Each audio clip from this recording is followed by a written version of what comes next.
It is your prisonplanet.tv memberships that fund so much of what we do here on this operation. And then we're more than happy for the TV show after it's aired live, then be leaked out onto the web to tens of millions of people. That's our goal.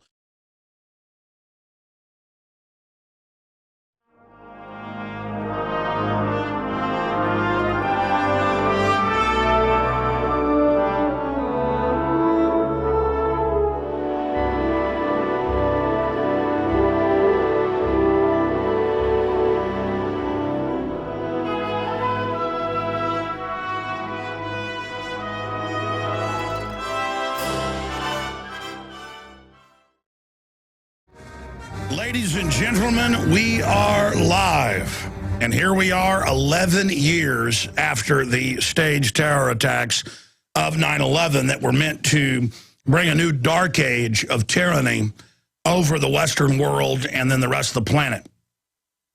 Staged false flag event 110%. I'm going to be reviewing some of the smoking guns of 9/11 today here.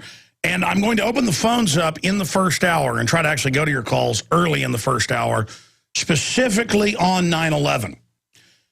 Now, we have to define what an inside job means. There is no doubt, that's even the cover of the New York Post, Bush knew, that the government knew and ordered the FBI and others to stand down. But then as you research it deeper, you find out that they found magic passports that they hadn't really found. There was frame-up evidence. They announced Building 7 had fallen into its own footprint at free fall an hour before it fell on 3 different news channels, CNN, then 2 BBC. And then BBC said, that's not real footage. We're like, of course it's real footage. And then later, they admitted that, indeed, it was their footage. And then I predicted it was Reuters had sent them an internal feed because they have to get out ahead of a story, like, why is this building about to fall? And it turned out 2 years after we first exposed that, they're like, oh, yeah, it was a Reuters internal feed. Because I went and researched that BBC gets internal feeds mainly from Reuters, Thomson Reuters. And so that's where it was fed. You want to know who did 9/11? Find out who told the people at Reuters that information. Kind of like before Lee Harvey Oswald's name was even in the news or he was arrested. In Dallas back in 1963, Colonel Fletcher Prouty, the head of Black Ops, who'd been sent out of the country, he'd been sent to Antarctica, he was coming back through Australia and areas, and seized the newspaper with Lee Harvey Oswald. Back in the old days, newspapers came out sometimes 10 times a day in major cities. It was like television at the time. And there was a, extra, extra, read all about it. Lee Harvey Oswald kills JFK, President of the United States, dead. And then he goes and checks time zones when he gets back, and it wasn't even in the news yet. Wasn't in the U.S. news for hours. So they get caught screwing this stuff up, just like they got caught running drills of the exact same bus, exact same trains, at the exact same time, being bombed by the exact same jihadis on 7/7 in London. So this stuff comes out. They get caught. Now, are we saying the whole government did this? No, compartmentalized criminal groups. And we've got a pretty clear image of exactly what they did on 9/11. And then now, 11 years hence, no one can deny that this was used to destroy liberty, set up a police state, that they now say is not pointed at darling al-Qaeda. As the CFR said a month and a half ago, they said, quote, we need al-Qaeda. They're good. And it's all over the news. In fact, I just saw one of the headlines here at Infowars.com while I was just talking. Every day, mainstream news, LA Times, Reuters, you name it, is like, yeah, they're using al-Qaeda to attack Syria. In fact, I saw a CNN report early this morning when I got up about 5 a.m., and it was al-Qaeda getting, steam again. Al-Qaeda building itself up again now that it's got a foothold in Syria and Libya. I mean, the government wants to set up checkpoints on the highway saying there's terrorists everywhere, and they gave 10,000 missiles to al-Qaeda in Libya. 2,000 of them heat-seeking or radar-guided. That means an aircraft's coming in or taking off, it's got its radar on. You fire that missile, it goes right into the radar cone on that aircraft. Or you got a cruise ship coming in that's got radar, right into the conning tower of it. Heat seekers. right into the engines. That'll end your day real quick. That's no easy day. We'll be back. It's 9/11. The sands of time for all of us are running low. Death could come at any moment. The only thing that lives forever is truth and justice and the continuation of life. The great struggle between those that promote lies and slavery and domination and those who have a dream for humanity to travel to the stars. It is 11 years after the tragic attacks of September 11th, 2001. It is September 11th, 2012. And no one can deny, regardless of what you think about those attacks, that A, they have been used to set up a modern East German-style police state in the Western world. B, that system is now being fully flipped onto domestic populations. C, we are being publicly told in every major publication, including CFR.org, Council on Foreign Relations, the real government in this country. They write the reports that Congress adopts, that the executive adopts, that al-Qaeda is good and that we should work with al-Qaeda. In fact, at about 5 a.m. this morning, I actually IM'd this CNN report at 5:11 a.m., as you can see here on my iPhone. If you guys give me a document cam shot, I'll show people this watching us on prisonplanet.tv. On 9/11, al-Qaeda looks to Syria to revive its fortunes. And then right in front of us, like we're ignorant, like we're stupid, they tell us, though, that we have to continue to give up our liberties and give up our freedoms because al-Qaeda is coming after us. And they can only do this in a vacuum of reality being derelict. This can only be done with a so-called informed population that is so disconnected from facts and common sense and logic. I mean, think about the magnitude of this. 11 years after those spectacular, theatrical,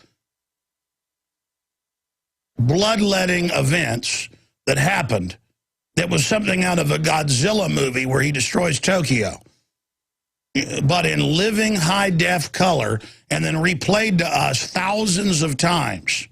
And school children taught to hide under their desk because Osama bin Laden is coming to get them. And as I pointed out at the time, hey, al-Qaeda was created by the CIA, British intelligence, Israeli intelligence, and Pakistani intelligence. And then I pointed out, hey, the Times of London and even Newsweek are admitting. They'll admit so much but report it like it's no big deal. That they flew tens of thousands of al-Qaeda and Taliban cream was one term they used in the news, the leadership.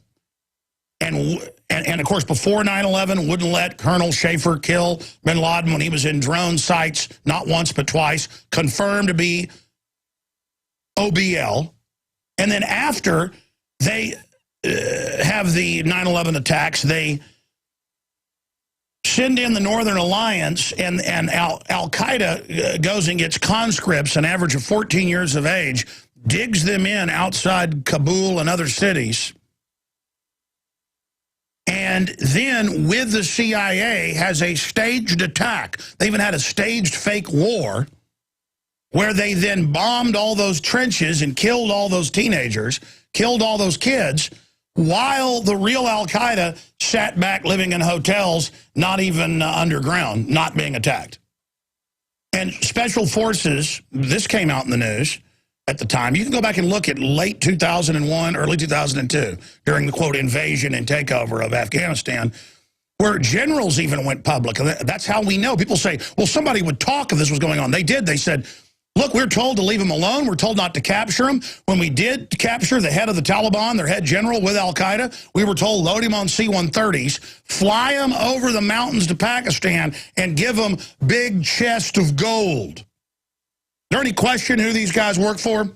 And I'm going. Times of London, Newsweek, Associated Press, reporting this. It's not like it's some secret and people are going, oh, shut up, conspiracy theorist. And I'm like, no, here it is. It's not that the CIA created al-Qaeda and they got out of control.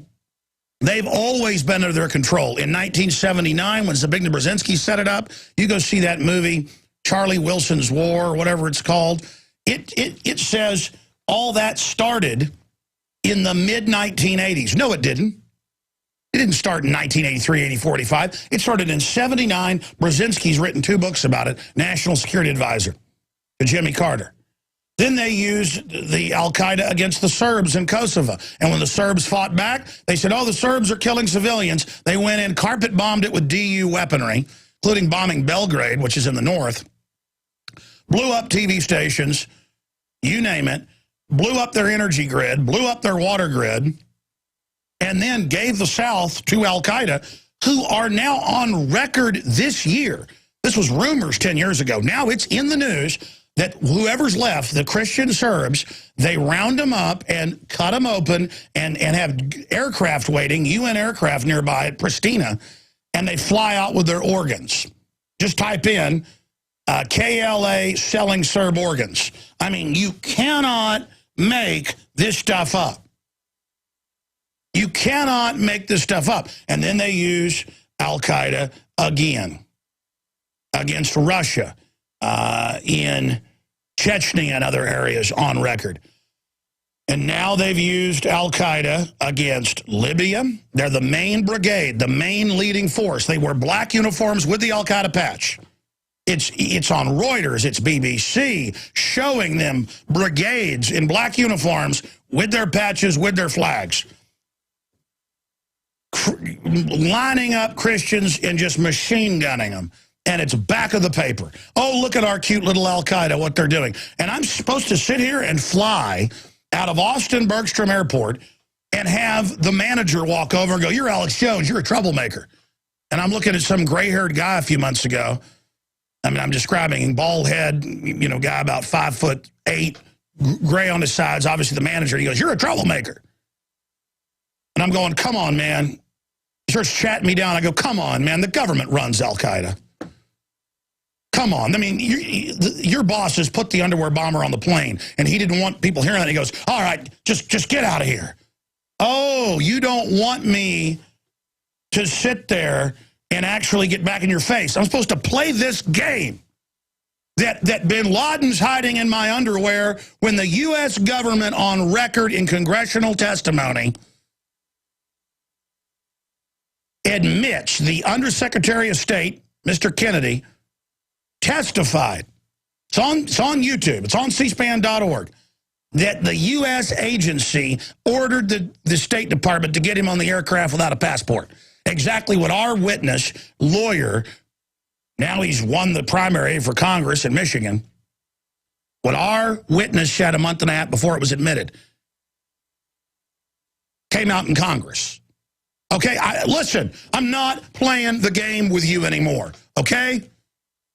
They planted 2 passports on 9/11 that supposedly survived the fireball. NORAD did stand down. There was a drill of the same targets being hit, just like 7/7 in London. They had a drill of the same targets being hit at the same time, so that the rest of the agencies pick up the chatter. They're told it's just a drill. If your operatives get caught doing it, you say it's a drill. I mean, you fund the attack through the drill. This is all a playbook, and I have to sit here and watch people go along with it. So what is the point of sitting here and going through the hundreds of smoking guns that I can cover today? I mean, I'll go through some of them, the top 20 or so, and get into a bunch of other news. But the issue is, I told you 11 years ago this would be used to go after libertarians, conservatives, constitutionalists, anti-globalists. Because that was already what all the manuals were for. We'd already broken all the ones under Clinton. We had the current ones. Bush was continuing it. We knew. Then, a year into the attacks, by 2002, we got the manuals of what they were teaching Infra-Gard and all these citizen spy corps. And none of it was about al-Qaeda. It was all about, because people were getting mad at these meetings. A lot of them were anti-Muslim folks that really wanted to buy into the narrative. They go and they're learning how conservative libertarians are going to blow up federal buildings and how the founding fathers are bad and all this. And they're like, what? So that's why we got leaked all that information by police, federal marshals, FBI, state police, you name it, good people. You get a room of cops in there and tell them George Washington's bad, they're like, you know, what planet are you from? So the point is that I knew this was going on behind the scenes. Now it's public. So regardless of what happened on 9/11, it's being used to take our freedom. By who? Not the government. The government itself has been hijacked by foreign banks who have announced a world government. I'll give you the number when we come back. Zawahiri. Zawahiri. Here's an example of the total twilight zone I have now entered. During that break, I went back into the coffee room where we have a big television set on, either Fox, CNN, or CNBC. And there was the brother of Zawahiri. Reportedly, he was #1 in al-Qaeda at one time, who they claim they killed. They're always killing the same guy over and over again. Again, why don't they just pick new boogeymen? It's to practice getting away with incredible lies. And they were on there with the CNN reporter, and it just so happened Jacobson had a feeling and was recording it, because we have a DVD recorder in there and randomly record the news sometimes. He was recording it, so he thinks we have a tape of it. And, yeah, here it is. Here it is.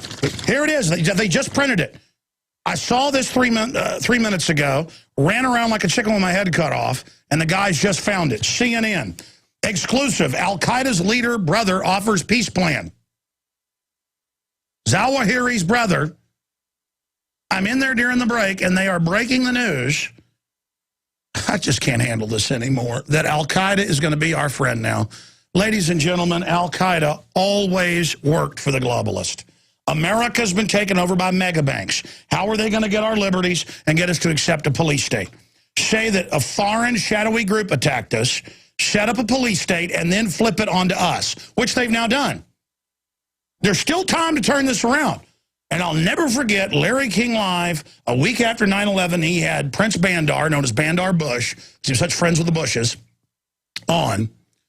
And Larry King was running down bin Laden, Osama bin Laden, and bringing up the fact that his family was allowed, you got to give Larry King credit for that, to leave the country. When all of their air traffic was shut down for 3 days, they were allowed to fly out on 18 flights. It was also on local Miami news.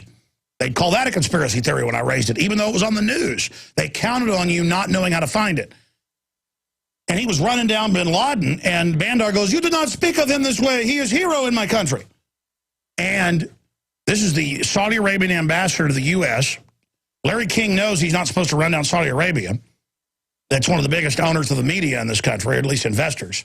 Not technically controllers, but be technical owners. And he goes, "Okay, all right. Well, tell us about bin Laden." And he goes into how great bin Laden is. Somebody's got to dig that tape up. I saw it. The point is that that's how ridiculous all this is. They got to make Al-Qaeda the hero in the Middle East, set up bases everywhere, and now is being used as a globalist invasion force to take over. So in a weird way, it's true when they say Obama wants to have Muslims take over. It's actually true. But it's not like all Muslims or he's a Muslim in doing it. A certain group out of Saudi Arabia, not just Sunnis, but a tiny minority group that dominates the 80% of Muslims that are Sunni. The globalists make deals with the most powerful. The Chinese, billion, several hundred million. They use them and slave labor to leverage out their competition and take over economically. Militarily, they build up the United States as the enemy of the Russians, while the globalists actually funded both sides to have the U.S. be the physical muscle. But the Shock Force Arab Legion Brigade model, and that's what the British set up in around 1900 or so, right through 1920. They created Saudi Arabia and other areas. They called it the Arab Legion, the Arab Brigade. And then Hitler went in the 40s and took over these groups, and then CIA after that. It's who they used to overthrow Mohammad Mossadegh in 53 in Iran. So, and again, I'm moving quick here. I don't talk to you like you're an idiot and hold up an Al-Qaeda puppet and go, this is the bad man, and you what are you going to do? I'm going to give my rights up. That's right. And what are you going to do? Let the TSA stick their hands down my pants.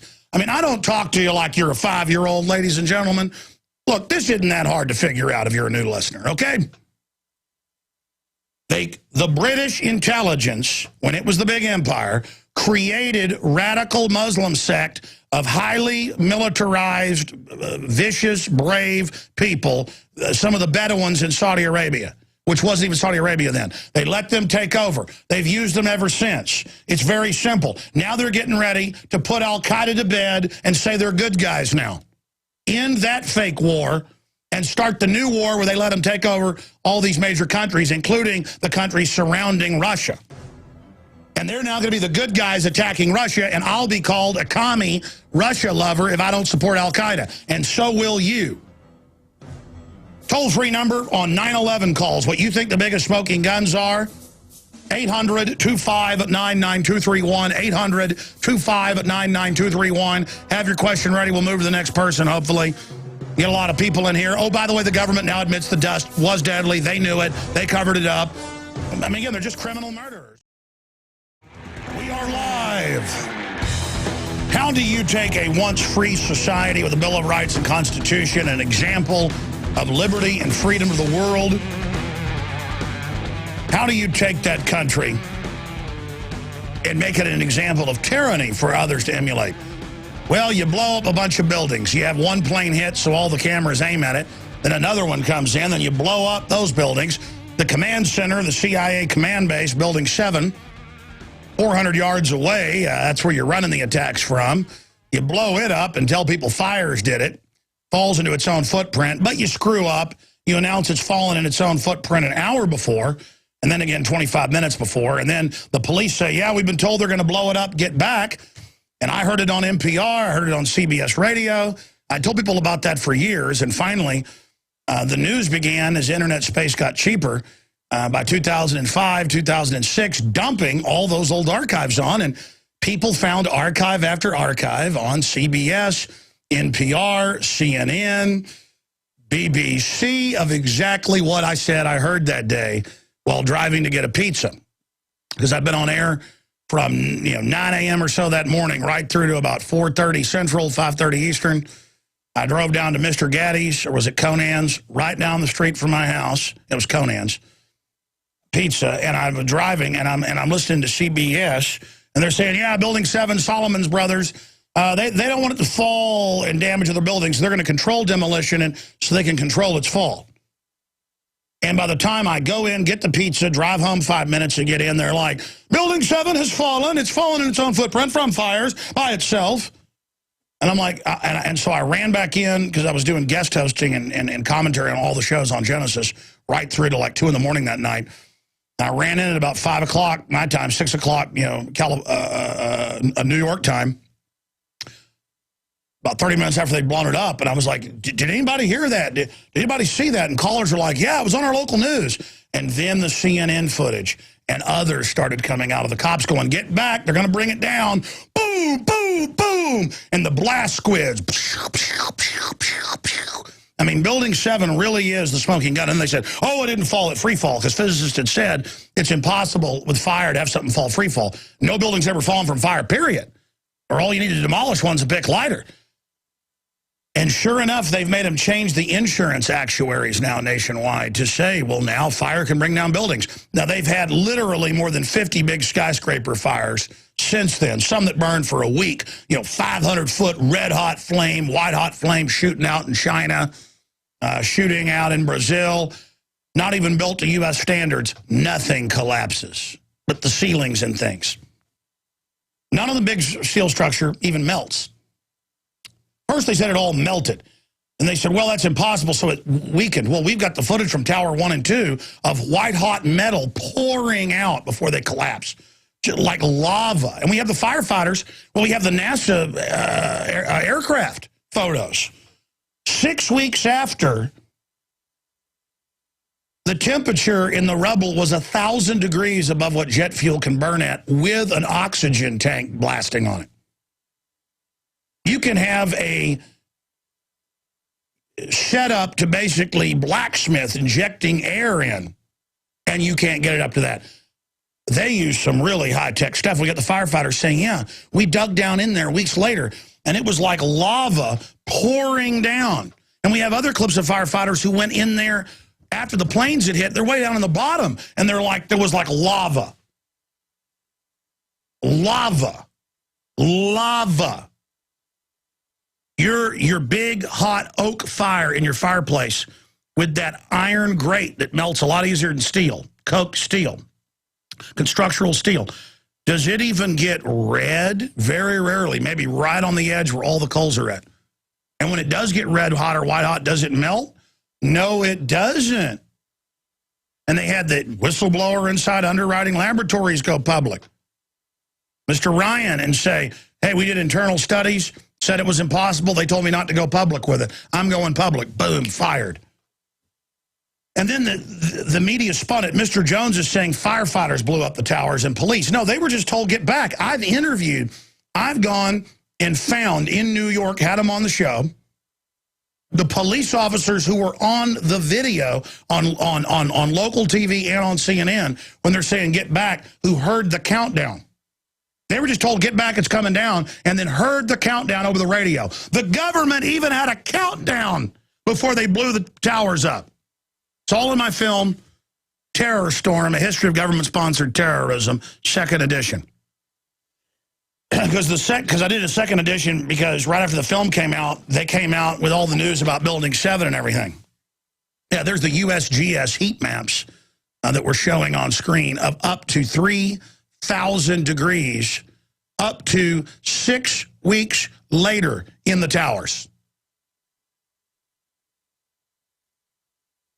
Now, are you going to buy into any of that, ladies and gentlemen?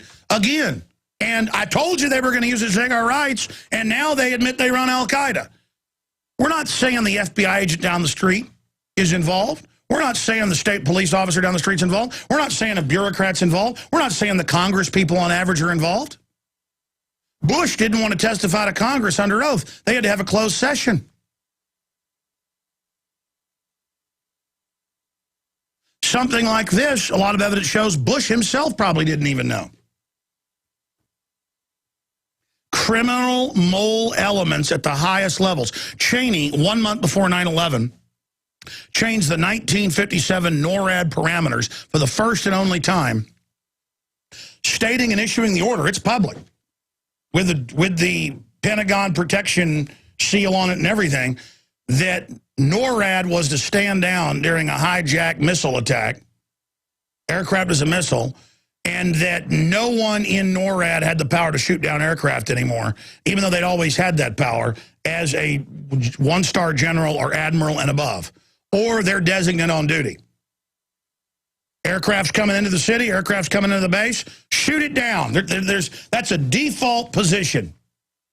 They had missiles on top of the Pentagon. They don't want you to know about that. That's on record. They did drills that day of it being hit to make everybody stand down. They hit the area they were constructing on. The aircraft did maneuvers that no pilot could do, and mainline fighter pilots and commercial pilots have gone public. Had to be computerized guided. White-hot flash. Everyone reported smelling cordite. I've interviewed witnesses that survived inside, where the FBI came in and told them, you didn't see this, you didn't see that. All of this is going on, ladies and gentlemen. And then Cheney, 1 week after 9/11, rescinded the order and gave the shoot-down power back to the military. The military, when they finally released the 9/11 tapes, you've got the FAA, you got NORAD going, I've never seen so many simulations and drills live time. Wait, I just lost control of my screen. They were deleting the inputs so they couldn't track them. They ordered the F-16s to fly at stall speed. All this came out. Do you know what it's like to be informed? I could go on. I have over 500 smoking guns here just in the stack right over here. I'm going to cover some of them tonight on the Nightly News. I'll get to some of them today as well, but I want to go to your phone calls. And I'm going to go over some briefing points as well. There's 20 of them that I think are important to cover, but we'll do that in the next hour. And I've got a bunch of other news that I want to hit as well.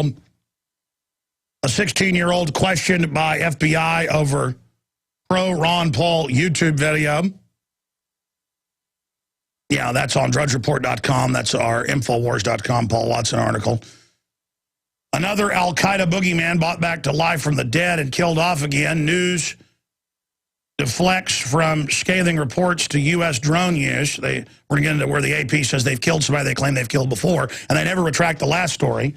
And then again, I just said I saw this during the last break, and they found it on CNN. Imagine them, they're getting coffee, and it's like, a peace deal with al-Qaeda may be reached. And I'm like, what? CNN reports al-Qaeda wants to work with America. Right? And in the segment leading out, I said they're getting ready to give al-Qaeda a facelift and say they're good guys, and now say the new enemy is libertarians and conservatives and patriots and anti-globalists. And now it's happened. Exclusive, al-Qaeda leader's brother offers peace plan. Okay, let's go to your phone calls here. Let's talk to Derek in Tennessee, a 1470 AM WBCR listener. Welcome, sir. Thanks for holding. God bless you, Alex Jones. Well, God bless you, my friend. What's on your mind? Well, over the weekend, I saw my sister back in Missouri and my dad, and I was, the conversation, I can't not talk about this stuff. Once you learn about it, you have to talk about it. And I said, all you got to do is go in and look at three pictures: the picture of the Pennsylvania field, the picture of the Pentagon, and then a picture of a 737 crash somewhere else in the world. I can't get them to even do that. But those are my big smoking guns where I get started. And of course, in every other big jet air crash, it's over a mile or more. There's people everywhere, fuselage. But we have even the police who were on the scene go, yeah, we couldn't find anything. It was a hole in the ground. And the other state police said, no, we saw F-16s chasing it, and they shot it down. Yeah, well, where's the debris? I even know a gal here in Knoxville that used to be a airline stewardess, flight attendant. She says she had a former flight attendant go down in that field and died in that crash, and they won't believe anything that I try to tell them about it. Well, I remember hearing this and not believing it on the day of 9/11, and then it came out in the local news that they landed another Flight 93 and got everybody off at a NASA hangar. What was that, in Pennsylvania? I mean, that's what and it was actually in the local news. I just, man, we're talking Twilight Zone. And then you read Operation Northwoods, the Pentagon plan to hijack jets and fly them into things, but by remote control, and have the other jet with the same tail numbers land and have CIA employees get off. They wanted to use deep cover CIA civilian employees that they had embedded in society. This was in '63 they wanted to do this, to claim they'd all died, then sheep dip them and give them new identities, just so they could say, hey, look, real people died. And you notice all those aircraft had right at 22% occupancy, so they set it all up that day so they wouldn't have to fake the deaths of that many people. I mean, we pretty much know what they did. I don't like to speculate, but if you look at Northwoods, it's pretty clear.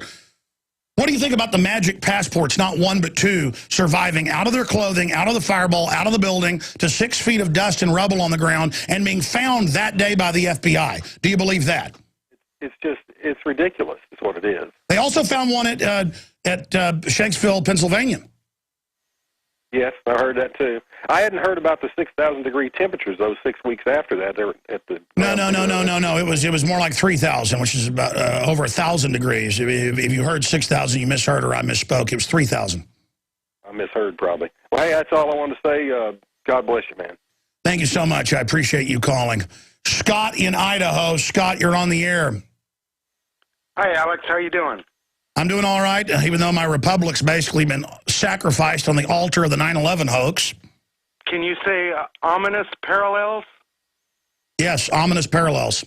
To Germany in 1939. I understand that you read The Rise and Fall of the Third Reich. Yeah, you're talking about Operation Gleiwitz, which was part of Operation Himmler?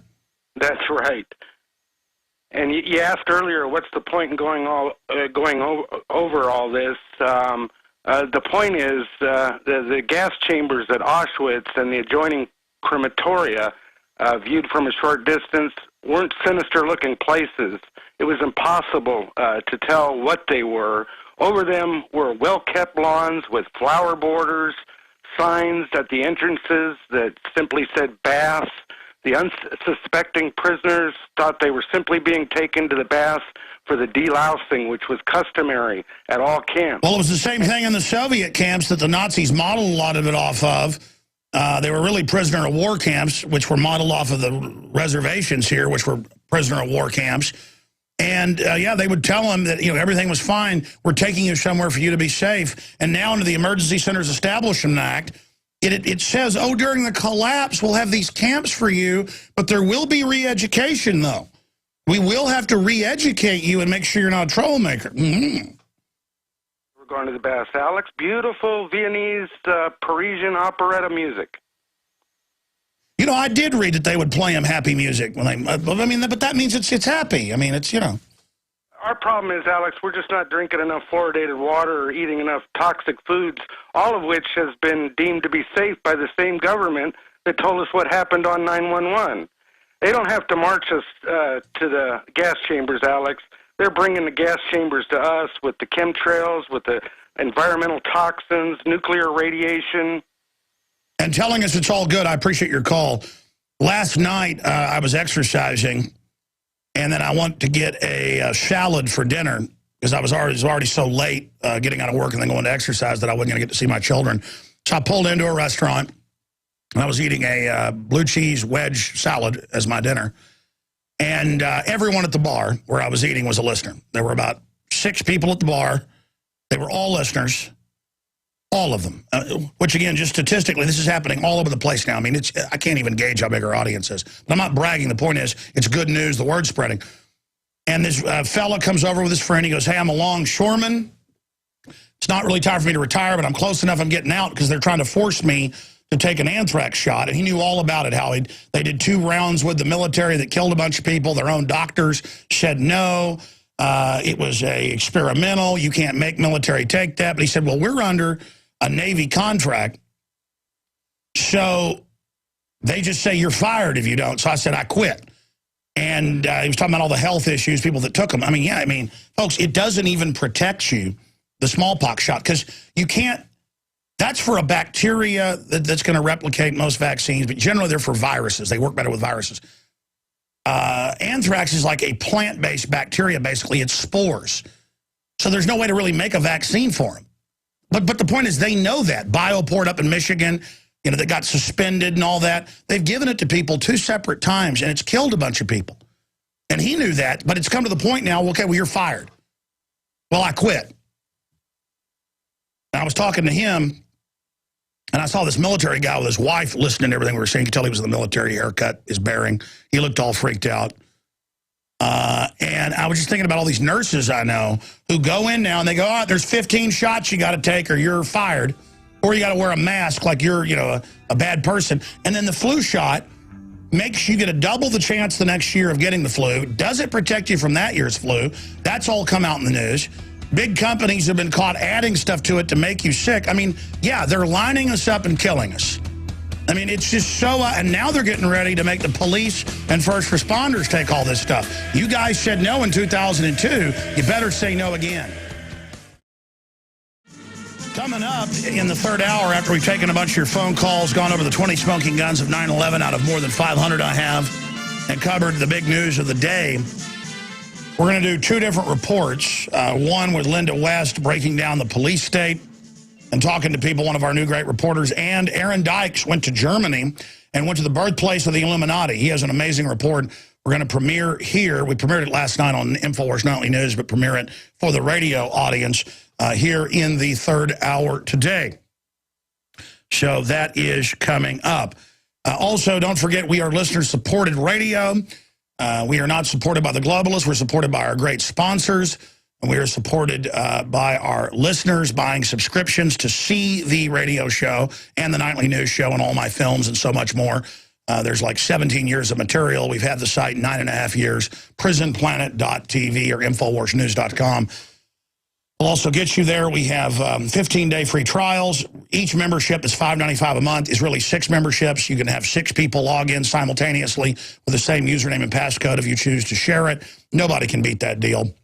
That comes down to less than $1 per membership per month, $12 per membership a year, roughly, or a little bit less. So prisonplanet.tv. Also, get together, organize, and meet other patriots, whether it's for shooting clubs or dating or activism, at planetinfowars.com. Amazing articles getting written over there as well. Planetinfowars.com. You can get lost over there in that labyrinth of liberty. Planetinfowars.com. 2 words together, planetinfowars.com. And we do have the best gravity-fed filters out there, bar none. What I use, what my family uses, ProPure at InfoWarsStore.com with 10% off with the promo code WATER. You cannot beat that deal. PlanetInfowars.com, the social network, and then, of course, InfoWarsStore.com to find the books, the videos, everything, and the ProPure water filtration, life straw, mitophyllin. And for the best vitamins and minerals I've found for full spectrum health, you will go to InfoWarsHealth.com. And all of your purchases fund the information warfare revolution. We will restore the republic. Sam in California, thanks for holding. It's 11 years after the inside job. Do you disagree with me? Do you agree? What do you think the big smoking guns are? Alex, of course I agree with you. As a human being, when something happens, any event, we try to find a logical explanation. It's our natural instinct. You know, when a meteor hits the ground, we look for a crater, and so on and so on. And, you know, with 9/11, there is so much evidence that it's overwhelming, and most people that I try to speak to about it just almost shut down, and they can't absorb it. They just, psychologically, it's too much for them. And, you know, you got to think about it. Psychologically, we're saying something that's challenging their whole entire belief system. So if we can break the code of 9/11 psychologically and actually I mean, I'm no expert, but, you know, you have to explain to people who had something to gain from this. What powers are influential enough to pull off something like this? Who stands to gain, who had the means, and then look at the evidence. Bingo, it's the #1 suspects, a military-industrial complex owned by foreign banks who's been caught doing false flags over and over again and planning them, i.e., things like Operation Northwoods. But what you've said is so key. We've got to take the myth of 9/11 that's been used to kill our republic, and we've got to destroy that myth. And we've really done that. 2 years ago, the media was like, we don't want to cover it now. We want to drop it because they can't really use it. Now they're saying, oh, Al-Qaeda's friendly. They're our friends. It's the American people are the terrorists. That's what this police state's for. So they're hoping we forget that. They want to get off the narrative of 9/11 because it hurts them so bad. Stay there. I want you to be able to finish your points, and we'll get to others back in 1 minute. We have the second hour and then third hour straight ahead. But yes, either the 9/11 hoax is destroyed or we're destroyed. All right, we got financial news. We've got the feds now admit they knew that the dust was deadly. Really, criminals? We don't need you to admit that. We know you're criminal murderers, total scums, filth of the earth. We'll explain why they did that. I remember the New York Post attacking us, saying those of us promoting, you know, getting the firemen, police, and others help were bad, and that the police, firefighters, and emergency workers were ambulance chasers. Really, a bunch of them have died of cancer already, and the CAT scans for major universities admit that they're full of asbestos and everything else, but whatever. Again, you're seen as scum to them. They want to use you. They go, oh, look at the heroes. And by the way, the heroes support our agenda of sticking our hands down your pants and launching wars and spying on you without warrants because of Al-Qaeda. Now they're like, forget about Al-Qaeda. You're the terrorist. Terrorists everywhere. And movie theaters have a responsibility to keep you safe. That's why they're filing suit against the movie theater. The police don't have any liability to protect you. The movie theater doesn't have any liability to protect you. The airline doesn't. You do. Any government that claims it's going to protect you is going to deliver you into a police state that is the greatest danger. And now they're going to put, the TSA saying, body scanners and stuff in shopping malls and at theaters. This is the new prison state. See, you're like, well, people just won't fly. You know, we're going to break the TSA. That's why they don't care. It's an agenda. They don't care if 40 billion is lost in terrorism. They don't care if it destroys the government's name. They know you know they're criminal at the top. They're going ahead with it. You're going to face scan if you're going to buy or sell. A lot of atheists are like, cool, Christians don't like it. I can't wait to do it. You can't wait to be charged $5, $10 every time you use your face scan. You can't wait to have everything you do tracked and controlled. You're like, no, I have nothing to hide. It's not that you have something to hide, Dumbo. It's that corrupt groups have always used stuff like this to enslave you. Hey, I have nothing to hide. Why do I care if they're listening to me? Bad governments listen to you. It always goes bad. There's going to be stuff they want to take. They're going to want to shut your company down because it'll make their insider buddies more money. It's like somebody walking down the street in the worst part of town at 5 a.m. with money sticking out of their pockets going, I have nothing to hide. Yeah, we know you don't have anything to hide. You're going to get knocked on the head, Dumbo. You'll find out. You'll find out. Jim, we're going to go to you in a minute, but first we're talking to Sam in California. Finish up the points you were making, sir. We're going to go to break and come back with more calls. Alex, in closing, I just really want to plead with everyone to stay vigilant, support your local radio stations, support local, support Alex and Infowars, because honestly, without Infowars, I would see myself still being asleep, not awake, not ready for anything. And it's interesting how there hasn't been one agency at all that recreated, at least, like on a smaller scale, 9/11, to see if, jet fuel does melt steel. Let's get to the bottom of these simple answers. Underwriter Laboratories did do it, and they told their scientists, their engineers, don't release the findings. Kevin Ryan did, and it's impossible. It didn't even weaken the steel. Of course, but, we need to get that on video and show it to these simpletons that are still asleep, because if they were at least logical enough to question it themselves, then we would. But I mean, I agree with you, but I don't even debate that. They're on tape saying Building 7 has fallen when it hadn't, and it fell on its own footprint from fire as a total collapse, which it later did. It's a script. And then you got the cops going, get back, they're bringing it down. You go to the cops, you say, who told you that? Well, we went to the cops. We went and found them in New York. Guys that are on TV, and they're like, and people that were there, and they go, all we know is they said, get back, and it came over the radios, and then a countdown. And you heard the countdown. Yes, I talked to police and EMPs who heard it. I mean, they heard it. The city managers were out there, and it was a countdown. Also, the Red Cross was in on it. People were like, Red Cross? Oh, yeah, they're CIA, folks. They've always been, they're above CIA. That's why, who do you think they use who can go into any country?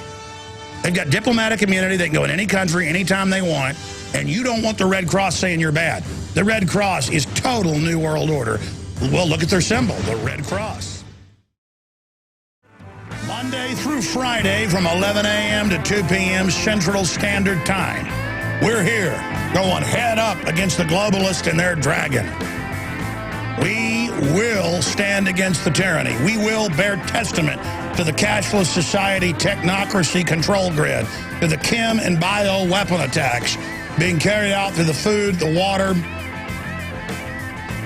in the air we breathe. We will awaken humanity out of the deep slumber that they're in. I am your host, Alex Jones. And if you just joined us for the first time, you have found it. The very tip of the spear when it comes to awakening humanity. And I tell you, I'm going to continue with your phone calls here on this September 11th broadcast, 11 years after the tragic event that no one can deny has been used to take our liberties. And now CNN is reporting that NATO and the Pentagon are looking at doing a peace treaty with al-Qaeda. The CFR is saying al-Qaeda is doing a good job attacking Assad in Syria, telling families that they're going to blow up their children in the house if the father doesn't drive a truck into a police station. All of this is coming out. CNN reporters are quitting. We covered that yesterday, saying that when governments massacre people in Bahrain, they're told to cover it up. They're told to cover up al-Qaeda massacres on the other side. I mean, this just shows you how dumb the power structure thinks you are, that they're now saying al-Qaeda is good 11 years later.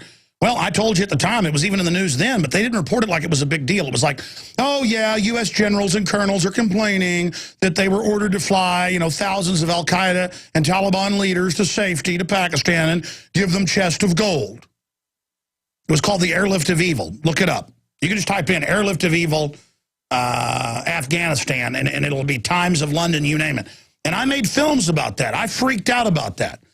They're like, oh, that conspiracy theorist says Al-Qaeda's working for the globalists. I mean, I didn't say that. They used them against the Russians, the Serbs. They used them against us to take our liberties. They're using them against Libya, against Syria.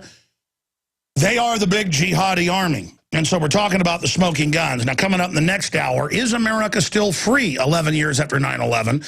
Our own Linda West goes out to report, and that report will be filed here on air. I've seen it. It's pretty darn powerful. It's great for the radio listeners to hear the audio, but even more powerful if you see the video. You can see the video, follow along with us on the radio at prisonplanet.tv. But never fear, radio listeners. prisonplanet.tv members all get the video first and in higher quality, but we archive almost 90% of it or more at YouTube for you within a day or so, and then post it on Infowars.com and prisonplanet.com. But it is the prisonplanet.tv members that do pay it forward and really do support this exploding alternative media system that we've built that we call Infowar.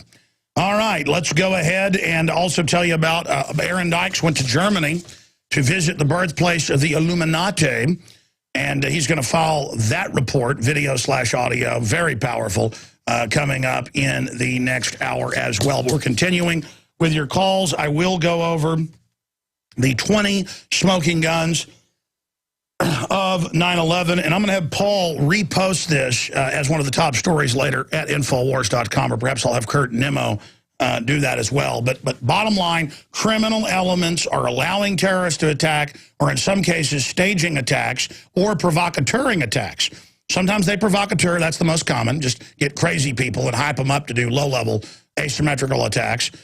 Then they also let things happen, which is actually a very rare type of attack. Most terror groups, even though they don't know it, are funded by Western intelligence to have full-spectrum dominance. You got to have a dance to be able to dance. You got to have a partner. You got to stage something to have a war and control the economy and take the liberties. And then there is, of course, which is the most devastating and highly organized. That's where government purely carries it out and then burns patsies. You see that in Operation Northwoods, Operation Gladio. You see that in many other programs. You see that in the USS Maine, blown up in 1898 to blame the Spanish. Hitler's Reichstag, Hitler's Operation Himmler at Gleiwitz, staging terror attacks to blame on the Polish government. That's been, declassified, brought out in the Nuremberg trials. The idea of inside job false flag is now known. So who stands to gain? Corrupt interest from staging attacks or letting them happen. From all the research we've done, 9/11 was a purely staged manufactured event. Wasn't provocateured, didn't let it happen. They've tried to spin it in Congress and in the New York Post and say, oh, they knew and let it happen. Because they've been caught knowing it was happening and standing down and ordering the FBI, who was not involved, to stand down. The deputy director quit over it. He was killed on 9/11. You can look that up, Mr. O'Neill. This is very small groups at the top, through compartmentalization and need to know, controlled this entire operation. And if people can't understand this, let me give you two movie analogies, and I'll go back to your calls. With your smoking gun or your take 11 years later on how this has been used to kill our republic. Let me use a little more not as popularly known. I mean, it was a big movie, but not a mega hit. Final Fantasy. A meteor crashes into the Earth carrying these entities that are from basically another dimensional shift, so you can't really see them. And most of the Earth's population has been wiped out. There's a space command in orbit. There's a few cities left on the ground, a few dozen. New York's the biggest. And this general wants to basically take over, the head of the space defense, because he wants to shoot the meteor core to try to get rid of it. But they found every attack only makes it stronger. Again, Final Fantasy, it's a pretty good movie. It's new agey, but the point is, it's got a good plot. So the general wants to let in a few of the entities through the shields so he can say, see, I'm right, we've got to attack them. Ends up destroying all of New York. That's a false flag, okay? It's a frame-up. I don't know how I'm supposed to explain this.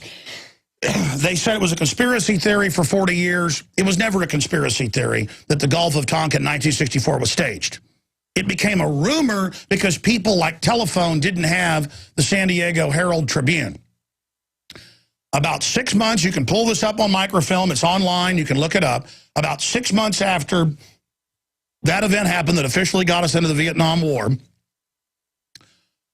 the ships get back, and a captain and some others were asked by the media, and they said, morally, we're not going to lie, we were not attacked, in 2 separate events. Then it becomes a game of telephone, where, oh, I heard it didn't really happen. So it becomes a big rumor, okay? But on the 60th anniversary, 2004, is it 50th anniversary? It's 40th. I can't do my math now. On the 40th, teleprompter free, folks. On the 40th anniversary of 1964, 2004, they released the audio, and I sat there. We actually broke it.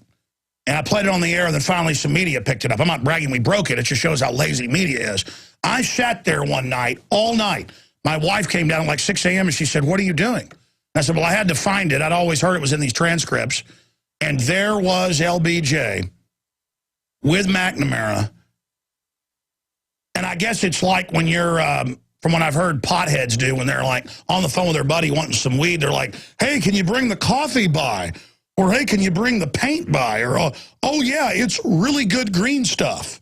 And they're sitting there. He's at his ranch outside Austin, and McNamara's up at D.C., and he's like, okay, now tomorrow there's going to be an event like the other one. The press is going to be there. You just come out and you say this and this. And then you kind of act like you don't know what's going on. And then the next day, well, we've played the tape. Everybody's heard it. The point is that then you come out and say, well, they got to do something. We got to have a resolution.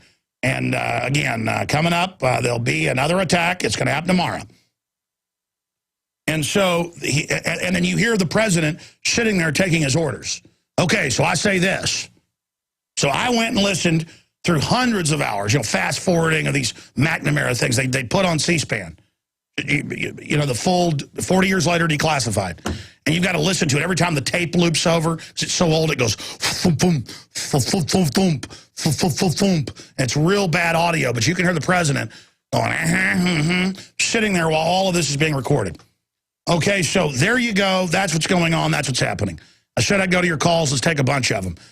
But that's what we're talking about. This is real. This was staged. And later I'll tell you, we know it's staged. We know the official story is a lie, but we've reverse engineered. It's one thing to know the official story isn't true, but it's hard to find out exactly what they did. But I've done deep research and have a pretty good idea of the most probable of what really happened. I'll cover that at the start of the next hour and go through the 20 smoking guns. Jim in California, thanks for holding. Go ahead. Hey, thanks, man.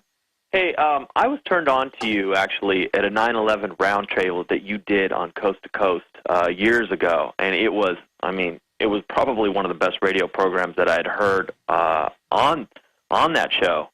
And what we've learned so much since then, I think that, with Jesse Ventura and now even George Norrie featuring Dr. Judy Wood, I wondered, when are you going to bring her on and have a serious discussion about her work, because she's quite the academic, and I just have always... No, I hear you, and I appreciate your call. I don't really know Judy, and I haven't read her book. But immediately, the space beam energy weapon crowd came out and was real aggressive, not even so much her, but others. You better cover this, or we're going to expose you. And then I saw one of the former Bush administration officials just do some things that I knew was meant to discredit everything. They were really trying to so I'm not saying she's like that, but the whole thing, when people try to ram stuff down my throat, I get my hackles up. It's like one time I was, going to a gun rally here, and I showed up and people said, you're not welcome to speak here, but my audience was all there. And so I said, I'll do whatever I want. I'm kind of the type of guy where if somebody tells me this is the way it is, whether they're a cop out of control, a bureaucrat, or anybody else, or a citizen, I kind of bow up. But there was just a whole controversy of infighting over bombs in the buildings versus space beams. And all I know is explosive residue was found. You can see blast squids on 7. I want to discuss the police saying, get back, they're blowing it up. I want to discuss the hardest info, not create a whole fight over, really complex things that can't be proven one way or the other. There you go.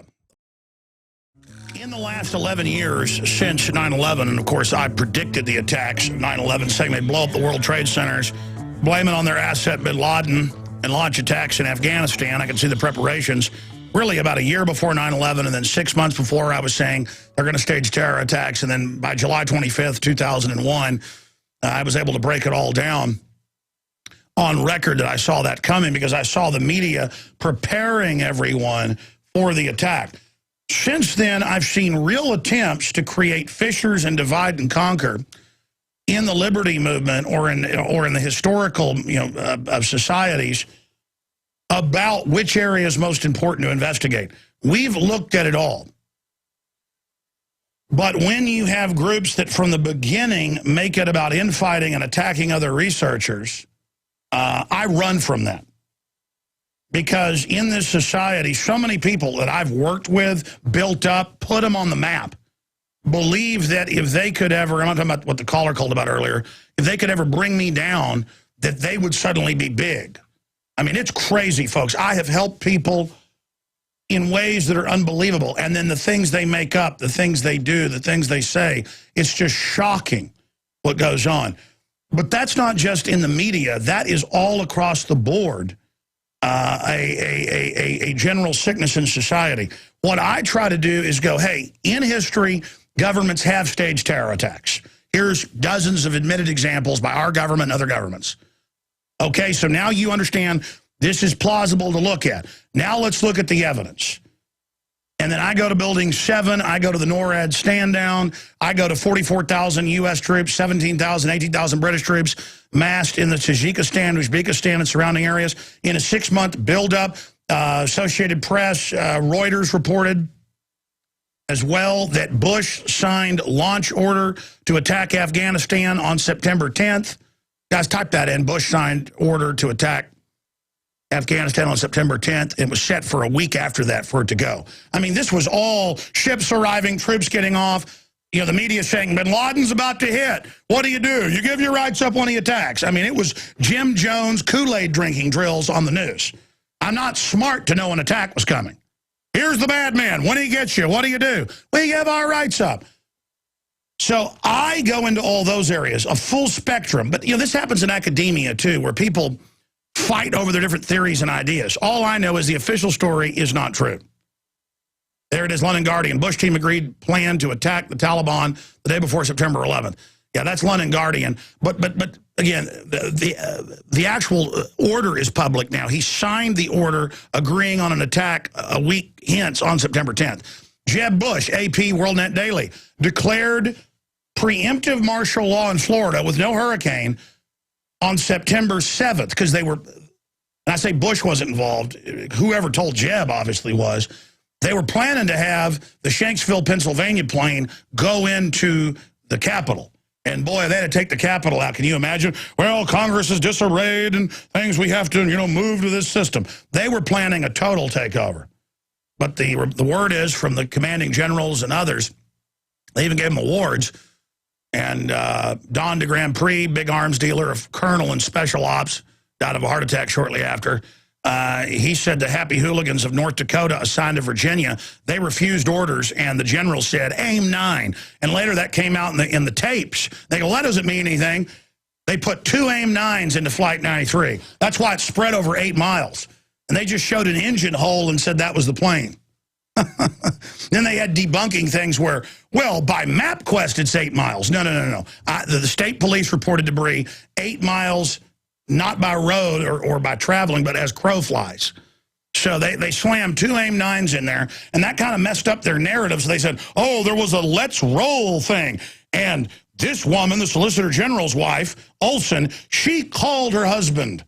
The FBI admits, look this up. Look it up. They checked the records. There was no call. They were saying at 30,000 feet her phone was working. The only real calls off air phones, report not one but 2 different craft and stewardesses, flight attendants, saying there's some type of gas, can't breathe. So it looks like some of the aircrafts landed and got people off.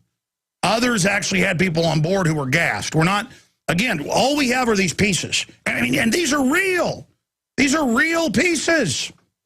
These are real issues.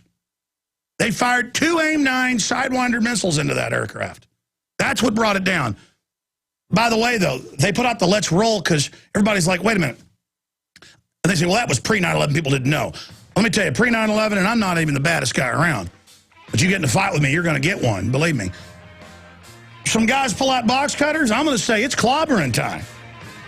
I mean, I don't even wake up till, it's an overwhelming odds. And then, actually, it's a drug. I kind of like it because I kick like a mule and I bite like a crocodile.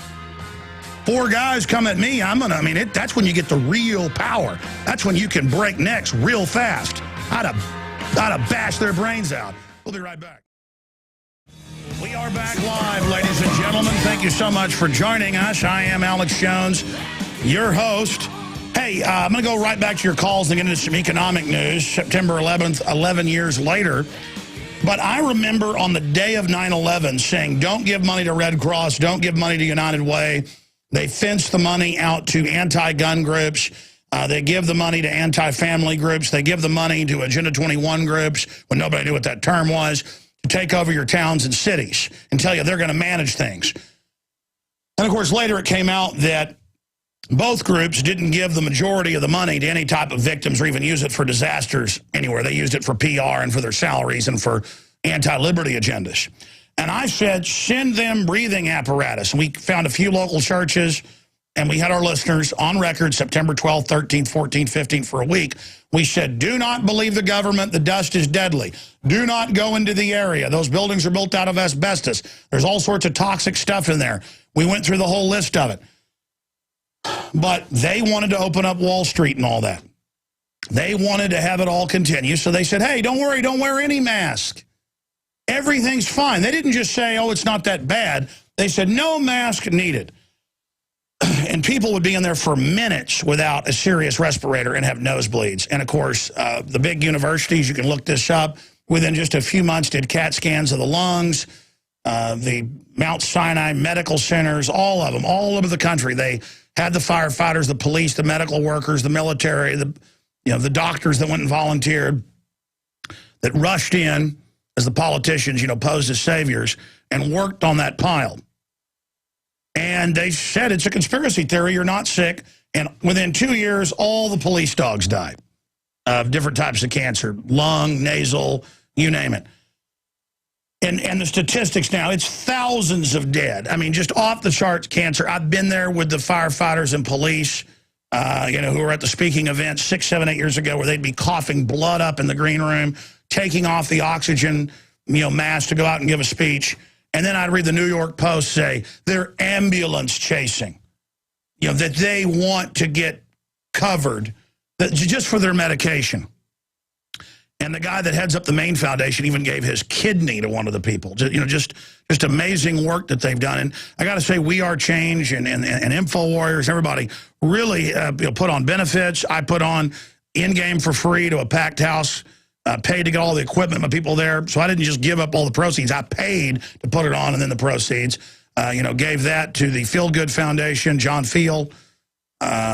We've tried our best while being called scum.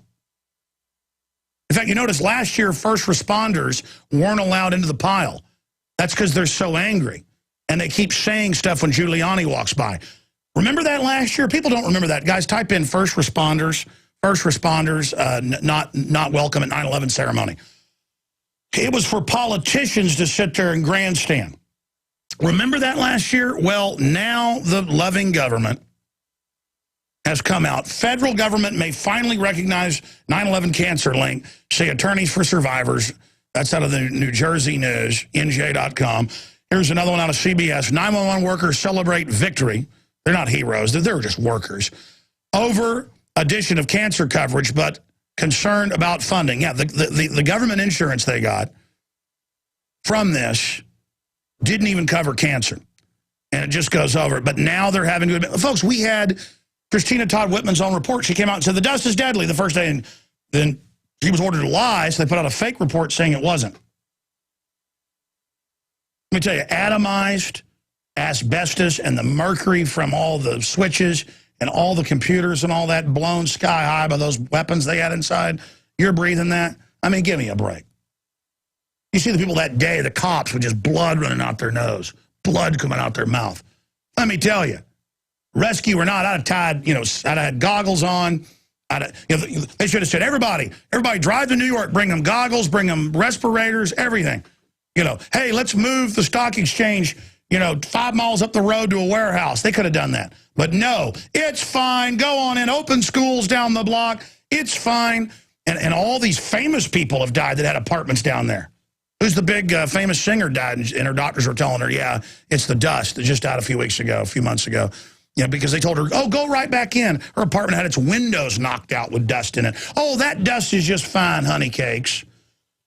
There's a government just so cold-blooded that it doesn't just not care about the first responders, they hate you. So remember that military when they want you to take vaccines that are experimental. It turns out they're being paid to test on you. There's no law you got to take experimental shots in the military. Okay, we've got all of that going on. We've got all of this happening. Remember that, because they're now trying to make first responders take shots again, saying you'll be fired. Nurses, organize and say no. EMTs, organize and say no. Police, organize and say no, like it did in 2002 with the Emergency Health Powers Act. The Model States Health Emergency Powers Act. Say no. A bunch of states said no to barcodes for kids at schools 10 years ago. Say no again. Learn to say no, no, no. Because if they can make the first responders take shots, they're going to make us. That's what this is about. That's what the Model States Health Emergency Powers Act was about, making them all take it. So they'd say, well, we had to take it. You're going to take it. We're all in this together. I'm going to go to some calls and then some financial news here in about 7-8 minutes. Let's move quick. Jeff in Illinois, 11 years later, what's your take on 9/11?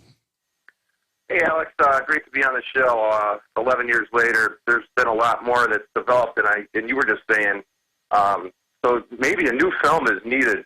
But and I'm going to hold you to your 10 hours of your money bomb day that you said you're going to cover 9/11. Yes, I'm going to do 10 hours and go over 500 smoking guns with exhibits on the money bomb, and I'm supposed to announce that this week, because our haters hate it. George Soros gets your money in bailouts and funds MSNBC and Media Matters, your tax money.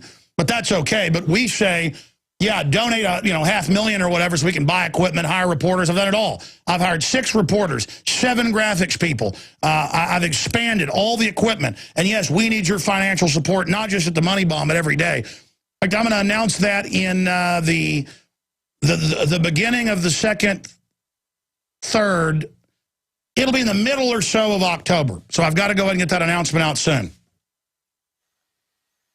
Go ahead, Jeff. I wanted to talk about how I woke up, which was the Pentagon incident. There was no plane wreckage. They reported it was originally a 50-foot hole, then a 60-foot hole. The roof line was intact for 50 minutes before collapsing. A plane couldn't even fit underneath a 5-story building without spilling out on the front lawn. There's no lawn. No, it looks like, according to the munitions experts, it looks like what a bunker buster does. And then the footage they released, they kept hundreds of tapes. The one footage they released, it looks like a missile trail coming in. But again, I never really harp on that because it's kind of a tar baby where you can't get anywhere. My issue is they blew up Building 7 in front of everybody. Go ahead. But there's like 10 cameras on every side of the Pentagon at the top of the Pentagon, and they released that footage from the video surveillance cam. And it looks like a white missile. It looks like a drone with a missile trail behind it. Well, it's a missile that's painted to look like an American Airlines flight, and then that's why they have it horizontally, because there's no wing. How important is it to you that we expose 9/11? I think it's the biggest hoax that's ever been pulled on this earth. I try to wake some people up, and they hear you for a little while, and then you tell them that the towers were blown up by a controlled demolition from top down, and all the facts, the bomb-sniffing dogs removed 2 weeks before. Marvin Bush is head of the security for the Twin Towers. I mean, all the things that tie in together. Oh, I forgot about that. And when I first heard that right after 9/11, I went and looked it up. His contract ended September 10th, and he literally handed the keys back that morning and then bragged that he was on the subway when it got hit. Marvin Bush ran security. and your interview with Aaron Russo changed my life. That's how I kind of found out all about InfoWars, and you have changed my life. And I think everybody needs to get on your station and just listen to you for 2 hours and just wake up. And it's unbelievable how many facts that you have. You have really changed a lot of people's lives. Well, God bless you, sir. I appreciate your call. Listen, do you know what the responsibility is like, knowing that we really reach tens of millions a week conservatively now? I just constantly think about points I need to make, and I need to do a better job, and that because instead of making my ego bigger, it's had the opposite effect where it's like, wow, I feel like I'm a brain surgeon or something working on a little kid's brain. I better not screw this up. You know what I mean? It's with great power comes great responsibility. And then I just get so mad and exhausted, I kind of power through it by yelling and screaming. But, you know, God works in mysterious ways. I just want people to know that I'm not arrogant about the power InfoWars has. In fact, it's the opposite. I'm really trying to do the best job I can, and I need your prayers. Because it's not just government and corporations that engage in dirty tricks against us. There's also a lot of people of the huge, you know, awakening that's happening, conspiracy or questioning known liars, as it really is. The awakening movement is the hottest, biggest thing. It's only going to get bigger. And I'm the biggest thing in that, quote, genre in the world. It's really the end of the matrix or the triumph, the conquest of the globalist. It's either the end of their system or the beginning of their true reign. And the amount of jealousy and envy and hatred of people I've tried to build up and help, because my instinct is build others up. My instinct is create new soldiers in the fight. Really upsets me for humanity and is just very, very sad. But that's why those of you that know you're pure of heart and know you're good, you've got to be the leaders. Because there are so many bad people, the globalists in, but also bad people that are opportunistic to kind of move into this awakening. As people wake up, it doesn't then mean everything else that people exposing the globalists. It doesn't mean, just because the globalists are bad, it doesn't mean everybody else exposing the globalists are good. Do you see what I'm saying? You know, it's not like America bad, Iran good, or Iran bad, America good. It's, no, people running America bad, people running Iran bad. You see, it's not, so our problem is morally we become lazy. It was a French philosopher, Victor Hugo, and statesman who said prosperity makes monsters. Adversity makes men. I kind of butchered it. It sounds better the way he said it. He said adversity makes men, prosperity makes monsters. And it's true. You ever been around people that really have dangerous jobs? Been around people that really have to know what they're doing? They're talented, they're energetic, they understand things, and you kind of run into people who are like lazy, and they wear their laziness, and they're not carrying like a suit of armor. I mean, I look and watch people, and man, there's like a culture of being weak. There's a culture of being pathetic. There's a culture where you get into being stupid. You get into being jellyfish-like. You get into being decadent. And those people are the problem. In fact, I had this weird epiphany last night that as mad as I get at police because they're charged with enforcing things in a corrupt society, I admire the police because at least they go out and do something dangerous. They do go out and have the nerve to pull people over all day. And to, you know, go to wrecks and see people cut up and clean up toxic waste on the road and take in stinking prisoners and go to houses where there's I will tell you, if I was a cop working in a major city, I would probably turn into a monster very quickly. I mean, I really had this epiphany that if I was a cop, I would be a monster because I would get real sick of it real fast. I had this epiphany last night. And the police do horrible things and wrong things, but they are at the bottom rung of a rotting society. All the rotting, dripping trash is just dripping down on them. And when you dance with the devil, he don't change, you change. Let me tell you, I've turned into a really more aggressive person than I ever was before, focusing on this news. Just looking at it has made me a different person. I'm now really ranting, aren't I? Max in Utah. Max, you're on the air. Go ahead. Yeah. Hey, Alex. How you doing? Can you hear me? Yes. Yeah. had a comment about the what happened on the inside the planes and my theory of it.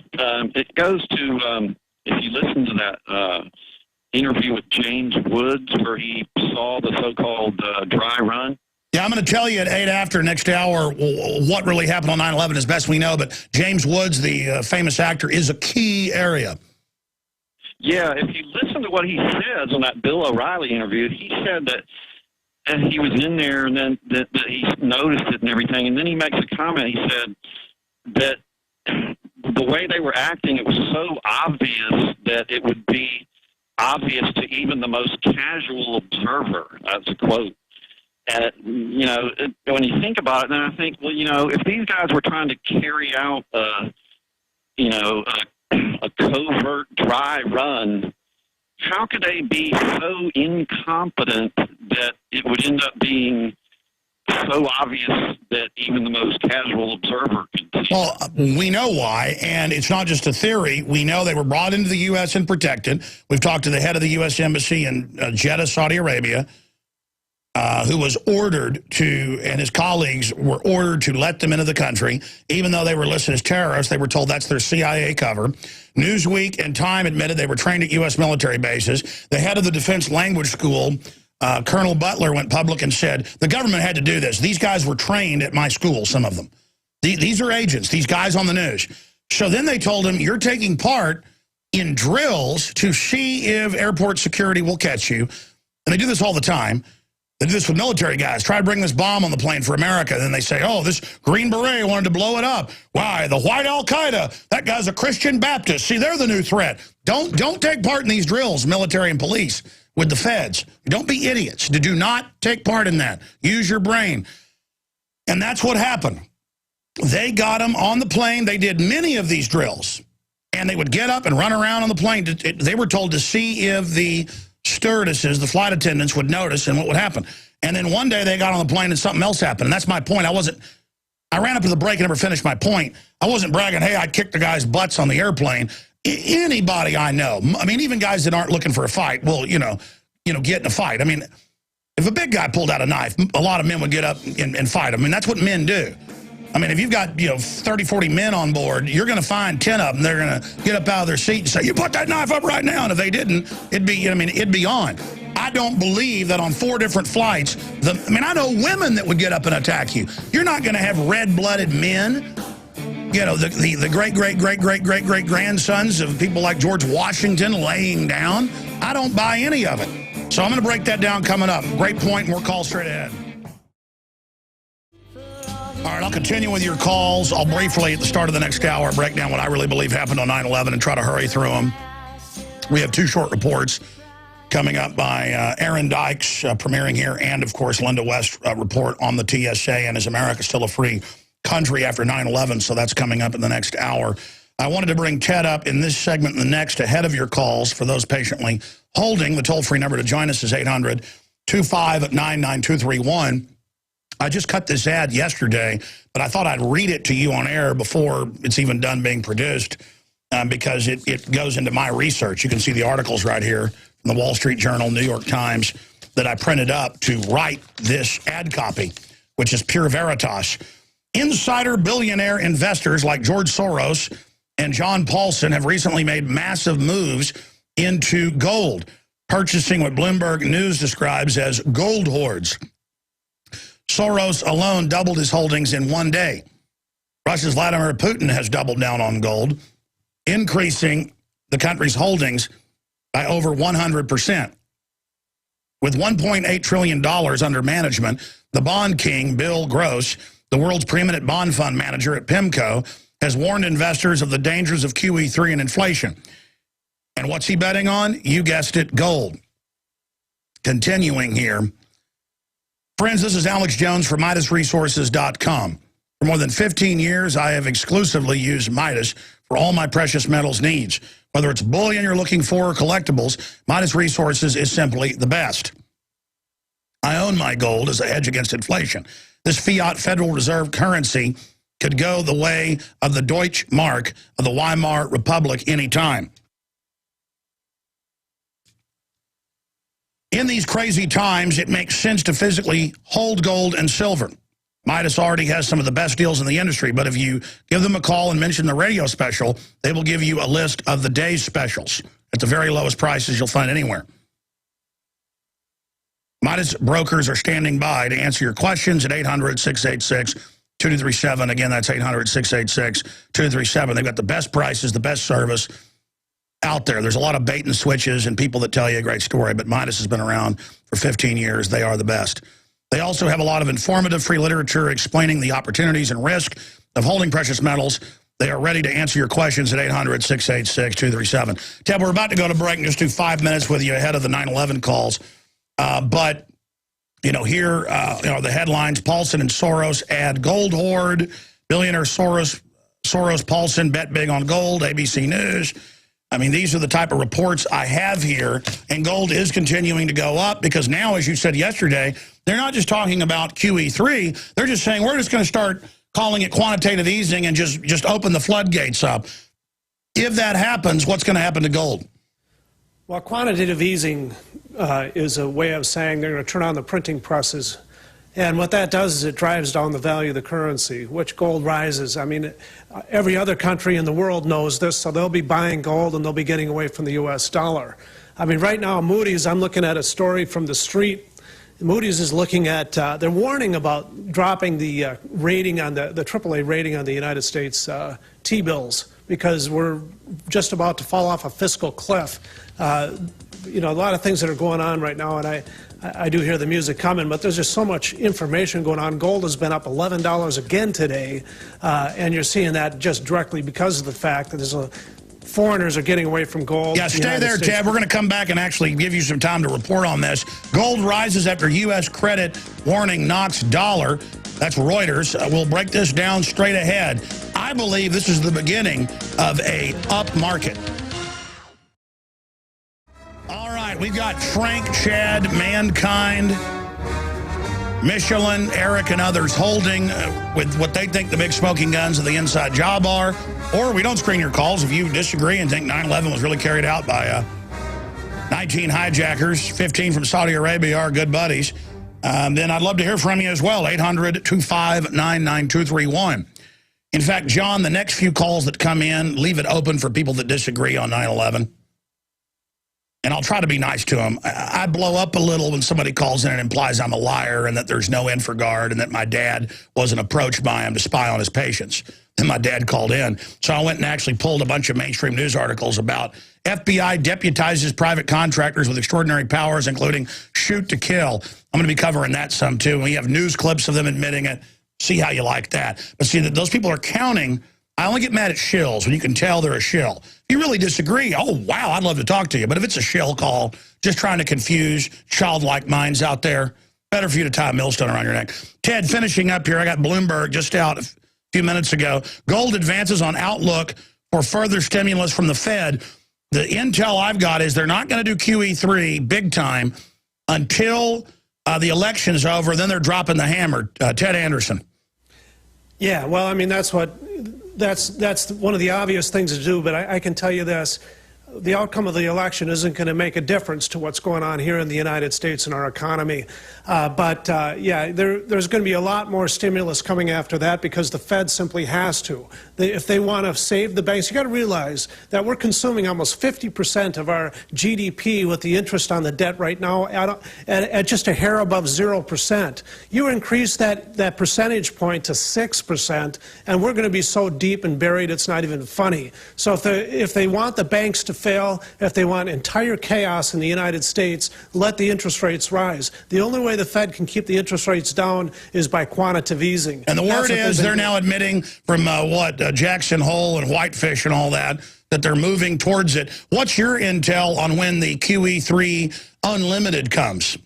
Well, I mean, that's what they were talking about yesterday in the articles that I was reading, is that rather than calling it QE3, it'll just be ongoing quantitative easing. So in other words, it's not one and then something, you know, goes so far and it ends, and then two and it goes so far and it ends. What they're talking about, rather than quantitative easing number 3, they're just saying we're going to quantitative ease and we're not going to even tell you this is going to finish. Well, yeah, that's like when they bought 1.4 billion bullets and it became an issue. They just started blacking out how many they're buying. So, right. or when it hit 27 trillion in bailouts 2 years in the last 2 years, no new numbers. It's just, and we finally got some. It's almost 50 trill.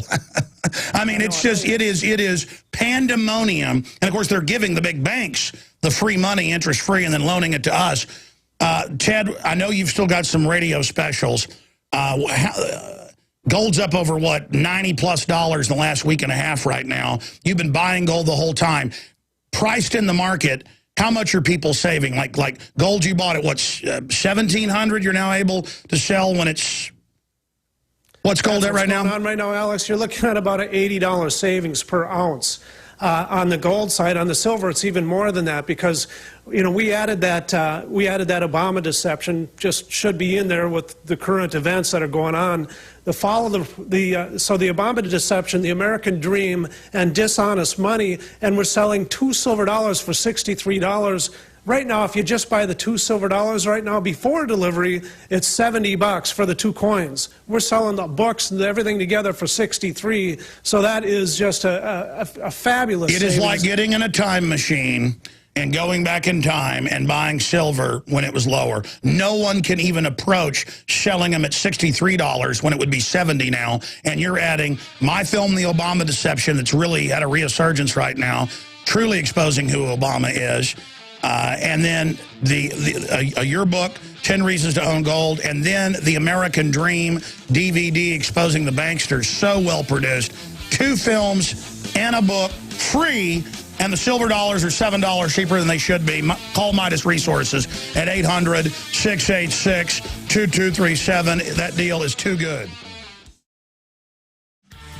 Okay, ladies and gentlemen, kicking off another worldwide hour as we attempt to awaken free humanity. If you go to Infowars.com, you'll see an article that I wrote with Paul Watson. Will humanity survive the singularity?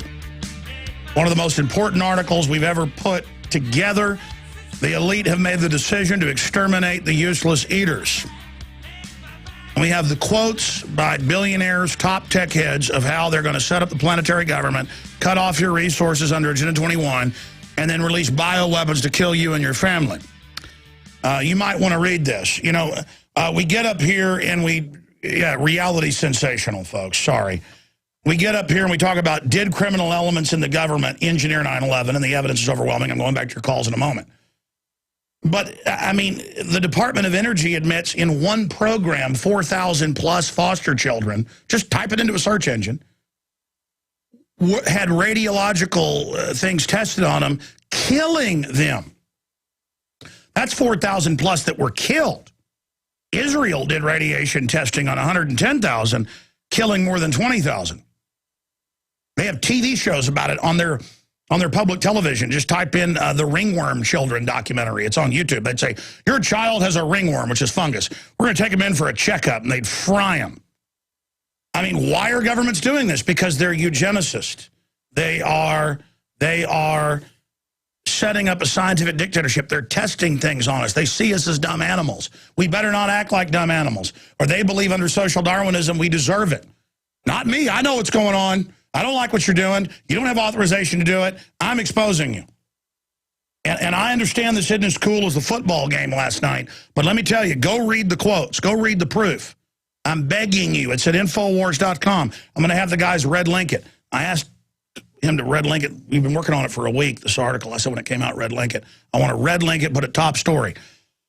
And it ties into, if they, give black men syphilis and nerve gas our own troops and Project Shad and other drills and kill some of them and radiate them and get pregnant wives of GIs, plutonium pills and all this, would they stage an attack and kill 3,000 people? G. Cheney wrote they need a new Pearl Harbor to mobilize America to create a Pax Americana and set up a global empire. He wrote that September 20th, 2000, in Rebuilding America's Defenses for the Project for New American Century, and published it. Go to the library, read it online. It's on their website. I mean, I'm giving you data points here, not conjecture, not theories. the bottom of the hour, I will give you my theory on what happened on 9/11. But we know the official story is a fraud. Let's go to your calls as promised. Frank in North Carolina, your take on all this 11 years later. Oh, I don't know. I think it's kind of pathetic. I'm disgusted with my country, my countrymen. Nobody's standing up. Nobody's saying anything, even the ones that know something about what happened. Just seems like everybody's very quiet to me. But I agree with your theory as far as I think the guys on the planes thought they were running drills. I know that type of thing goes on. I think they were used. I think they were set up as patsies. I don't claim to know what happened exactly with the planes. I'm pretty much on board with you there. I don't know exactly what happened. But I know the only real phone call said, "We can't breathe." So they depressured or released gas. Go ahead. Yeah, again, where people can see the mechanics of this, where they can relax and get out of the real world and watch it in a movie, would be the movie Shooter from 2007, also a 1989 movie, The Package, with Gene Hackman and Tommy Lee Jones. It shows the mechanics of actually how they go and get someone out of the military and tell them that they're going to be in one of these drills, and how they set them up to be the ball guy, the patsy. The patsy never even knows what happened. They just wind up dead. Arlington Road is a great example as well, how they set patsies up. Okay, I'm not familiar with that one. I've heard of it, but I wanted to read a quote and get your take on it, possibly. This is a quote from a former director of studies with the U.S. Army War College, Dr. Alan Sabrowski. He's a Vietnam veteran, United States Marine officer, former director of studies with the U.S. Army War College. Quote, this is his take on it. All these years later, quote, it is a 100% certainty the 9/11 attacks was a Mossad intelligence operation, unquote. And I've heard him say this myself. And you want my take on that? Yes, sir. Well, I appreciate your call. I think, well, I mean, keep him there, but fade him down. His phone's real bad. It sounds like an electric shaver. The Mossad, CIA, MI6 are all completely integrated. And undoubtedly, elements of Mossad were casing and following the so-called hijackers. The FBI was paying for some of their houses and credit cards. They had, FBI informants with their landlords. And that's a subgroup of the FBI, not the whole FBI. So I would have to say that to say it's a 100% inside job, I mean, that's like saying, one time I said, well, man, I made a film, Terror Storm. And in it, we explained from the admirals, from the captain, from all the survivors. But I interviewed probably most of the survivors. I interviewed Admiral Moore, the chairman of the Joint Chiefs of Staff. I interviewed the Judge Advocate General who saw the evidence. Here on the show, those interviews are out there from the USS Liberty. And they said Israel attacked the ship to blame it on Egypt, and that LBJ was involved and ordered the carriers to turn jets back that were going to aid it, so Israel could keep trying to sink the ship, to blame it on Egypt as a false flag. And we knew years before, just 3-4 years before, in 64, this was in 67, that LBJ had staged Gulf of Tonkin. So, I mean, there it is. So I make a film saying this is how it happened from all the witnesses and the evidence, and then the super anti-Israel crowd says, you're saying the U.S. government did it. You're saying Israel isn't guilty. No, that's not what I'm saying. It's all one big thing. So to say Israel 100% did it, did Israel make NORAD stand down? Did Israel, have the FBI find the staged passports and all that? It goes on and on. But undoubtedly, things that the globalists can't get the full echelon of the military to do, they will use outside groups and mercs. And so what I found is the United States will go and kill Israelis when they want Israelis killed. And then Israel is used to kill American citizens. This has actually come out in the news where they brag, yeah, we'll kill Americans in America if we want. And they've got little cells in every town. And so the U.S. government, it's really the globalist government, the banker government, uses them to come over and kill us, and it's vice versa. Like, here's a great example that's been declassified. They use the British to spy on the American people for NSA. And then they use the American government to spy on the Brits for their system. It's like GQ8 or whatever it's called, GSGQ8 or whatever the term is that. Guys, type in what the name of England's NSA, and it'll pop up. I know Europe's Info Poll 9. The point is that, yes, I've actually heard his interview, heard what he goes over. There's actually a Washington Post article a year before 9/11. You can pull up where they said Pentagon was and the war colleges were looking at the dangers of Israel running a false flag as a pretext to get the U.S. involved in the Middle East more. But again, I don't even, talking about the U.S. government, get into exactly the mechanics of it, because all I can prove is that the official story is a lie. And that they blew up Building 7 in front of everybody and said they were going to blow it up and said it on TV and radio and then want us to forget about that. And if you can get them on that, then you've got them on everything. Does that answer your question, sir?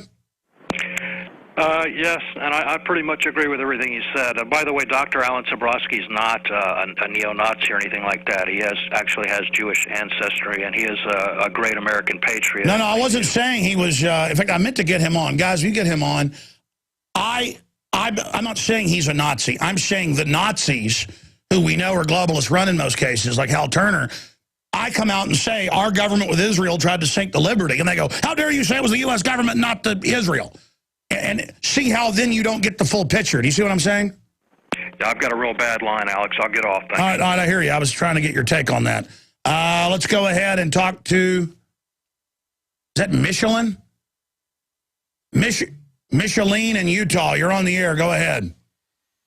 Thank you. God bless you, God bless America, and God bless our first responders' families and all those who were killed in the attacks. Our thoughts and prayers are with them today.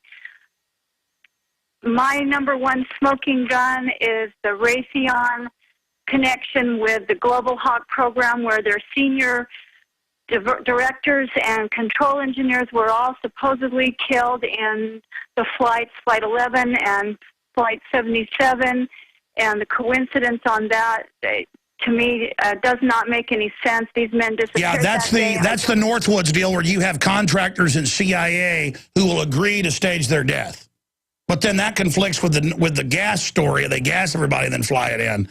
Yeah, those flights were all very mysterious who they had on them. Exactly. And these men have disappeared now. The men that actually ran the large drone program for Raytheon, as well as some DOD contractors, and there was a heavy incident of on Flight 77 of military connections.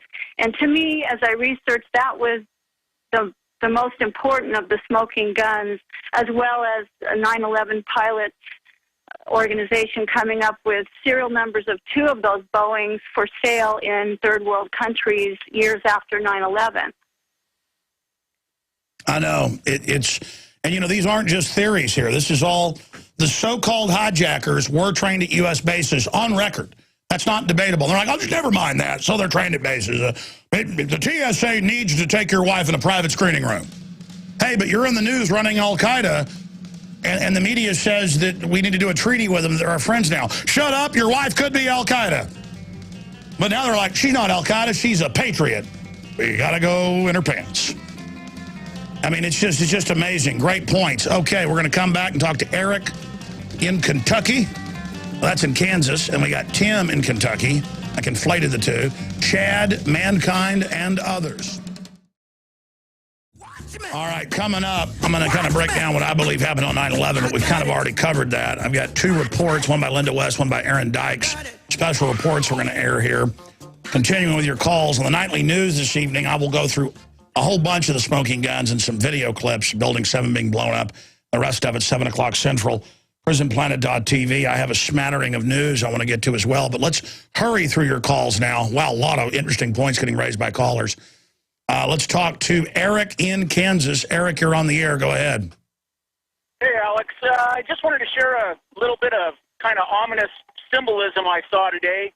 You know, supposed to be the anniversary of 9/11 and what the government supposedly says, you know, outside forces did to us. There's people waving flags and everything everywhere. Everywhere you look, you see flags at half-staff. Well, I drive by Fort Riley, Kansas, and I'm looking over at the base housing. There's a huge flagpole out there. no American flag flying anywhere on that flagpole. And I get down farther where I'm going, a little town called Osage City, Kansas, and there's an active Army reserve post there. It's a real small little post. There's cars in the parking lot. There's people around. And, again, there's no flags flying on the flagpole. Absolutely bare. And that just kind of struck me as, I mean, here's today is being forced down our throat that, we were invaded by terrorists and we have to be protected because of all this. And yet our own military on bases in our own country refuse to fly the flag. I'd like to see that, but there's a lot of ominous stuff. Last year's event, they had weird Illuminati eyes with people marching, and they wouldn't let the first responders in, period. We're under global government. It's been announced. I mean, for all intents and purposes, America doesn't exist anymore. England doesn't exist. Germany doesn't exist. We're under the New World Order, a corporate governance. All over Austin and the surrounding towns, they have Agenda 21, Department of HUD, coming in and taking over the land and saying you can't build on it, and then saying only insiders can build. I mean, and then you go to the events, they just tell you straight to your face none of it's happening, even though you have all their own documents. I mean, it is a mafia takeover. I've got articles where they're using more slave labor at Apple's factories in China. They have to put suicide nets up and drug the employees. They make them work 18 hours a day sometimes. And it's toxic, and that's Al Gore. I mean, the more liberal it is, the more evil, because they're not liberals. It's all a cover. These are monster people. They're a mafia that guilts you into letting them run your life. I appreciate your call. Let's go ahead and talk to Chad in Texas. Chad, you're on the air. Hi, Alex. Hey, buddy. Can you hear me all right? Yes, sir. I was just, I guess it is on topic today. My smoking gun would be, the original one that woke me up. And that was 10 years ago. I got a book called Body of Secrets by John Bamford, who worked for the NSA. Yeah, well, he worked for ABC News, Nightline, as a producer. It's about the NSA spying on us, and they denied his book. Now it's all been proven. Bamford's been on the show, yeah, Body of Secrets. So the NSA knew all this stuff, and it turned out we did have NSA whistleblowers who said they did know about the attacks and stood down. Well, I read that book before I'd ever heard anything about 9/11 Truth or anything 10 years ago, and it really, I got to page 82, and I just was reading it like anything else, and it just shook my spirit, my soul, to my core. Yeah, that everything's being listened to, and 10 years ago they were lying about it. His book did come out about 11 years ago, right before 9/11. In fact, that's why 6 months before 9/11, his book covered Operation Northwoods, which is where the government planned to bomb D.C., shoot up movie theaters and public places, and attack military bases and blame it on the Soviets to start World War III and to have an invasion of Cuba. But Eisenhower said no, and so did Kennedy. And that was green-lighted. I mean, that plan was green-lighted. But it's Bamford that exposed that. Well, and when I read that, I was living in Norfolk, Virginia at the time, which is the largest naval base in the world. And I called Mancow's show the next morning because, like I said, I mean, I had kind of tears. I had to have my wife's time read it, too, because I couldn't believe I was a stoop kind of drone like everybody else. And I saw the implications of it, and she read it, and I figured, she wasn't the brightest, so she could see it, then I knew what I was reading. And but I got on Mancow the next day and was able to get it out to everybody, that information about it, the book. And I guess, I don't know, at the time, I probably couldn't even do that today. But see, you have your humanity that you would read about staging terror attacks, everyone being spied on, and all this stuff declassified, and get upset. Because now it's like, before we were wrong, oh, none of that's going on. Now it's like, oh, what's the big deal? So they radiated some little kids to death, thousands of them. The government's still good. So they shot black people up with syphilis. Well, excruciating death over 20 years. Big deal. I mean, the government's good, though. Keep trusting them. That's right, and we are exponentially expanding as the NSA and others are fully aware. Millions of people are waking up every single week. Humanity is beginning to come out of its slumber, out of its globalist-induced coma. We are in the fight. It does not mean we're winning, but we are in the fight. It's up to you whether we defeat this evil, but you've got to believe in yourself, believe in God, ask God to guide you, to use you as a vessel. Even though we're all imperfect and our best works are like dirty rags, it is the heart that matters. You start pushing the mountain, God will move it, but you've got to put it into action. And people within the system, now it's never been more out in the open that we have an evil in control of our world. And that they're gearing up for more false flags. You know, that's really the important message here today. Let me just briefly, before getting to these special reports and then back to your calls, go over 20 smoking guns. You know, there's different sites that have 500 smoking guns, 300. And of the 500 on one side, I'd say about 480 of them are really accurate. But here's 20 that I compiled with Paul Watson last year. Number one, in June of 2006, Muckraker Report investigative reporter Ed Haas contacted the FBI to ask why 9/11 was not specifically mentioned on bin Laden's wanted page on the FBI website. The reason why 9/11 is not mentioned or some of bin Laden's most wanted page is because the FBI has no evidence connecting bin Laden to 9/11, he was told by FBI agent Rex Toome. We have links to FBI.gov. I'm going to have this reposted at the top of InfoWars during the next break. I meant to during the last one, but I got busy. Continuing here, and again, these aren't even the most important smoking guns in order. They're just 20 of the most important, but it's not like, you know, we count down 20 to number one. It's just these are all important. Briefing point number two to you. Sybil Edmonds, or Cybelle Edmonds, was dismissed after she received the information while working at the NSA and FBI, and that she revealed that the government had foreknowledge of plans to attack American cities using planes as bombs as early as April of 2001. Again, she had the foreknowledge, told Congress, was told to shut up. During a court case that arose out of the dismissal of the evidence surrounding 9/11, reporters were barred from recording any details of the case, and Edmonds herself was barred from even entering a courtroom. When Edmonds' case was dismissed in 2005, no reason was provided and no opinion cited. During an interview with Mike Malloy's show in 2009, Sybil Edmonds said, to say that since the fall of the Soviet Union, we ceased all of our intimate relationship with bin Laden and the Taliban, those things can be proven as lies very easily, based on the information they classified in my case, because we did carry a very intimate relationship with these people that involved Central Asian all the way up to September 11th. And since then, she's broken the gag order. She heard the CIA in command of all of al-Qaeda and basically preparing for them to take the blame for the staged event. That's why Colonel Schaefer, who could have killed him, was told to not kill him twice, because he was just a dummy to just take the blame. Briefing point number three, again, of the smoking guns. The following is a quote from Mayor Giuliani during an interview on 9/11 with Peter Jennings for ABC News. I went down to the scene and set up a headquarters at 75 Barclay Street, which was right there at the police commission, the fire commission, the head of emergency management. We were operating out of there. We were told the World Trade Center was going to collapse. And it did collapse before we could actually get out of the building. So we were trapped in the building for 250 minutes and finally found an exit out, walked north and took people with us. Who told him this? To this day, the answer to the question remains unanswered. Who told him it was going to collapse? That's another important point. I'm going to hurry through these. Number four.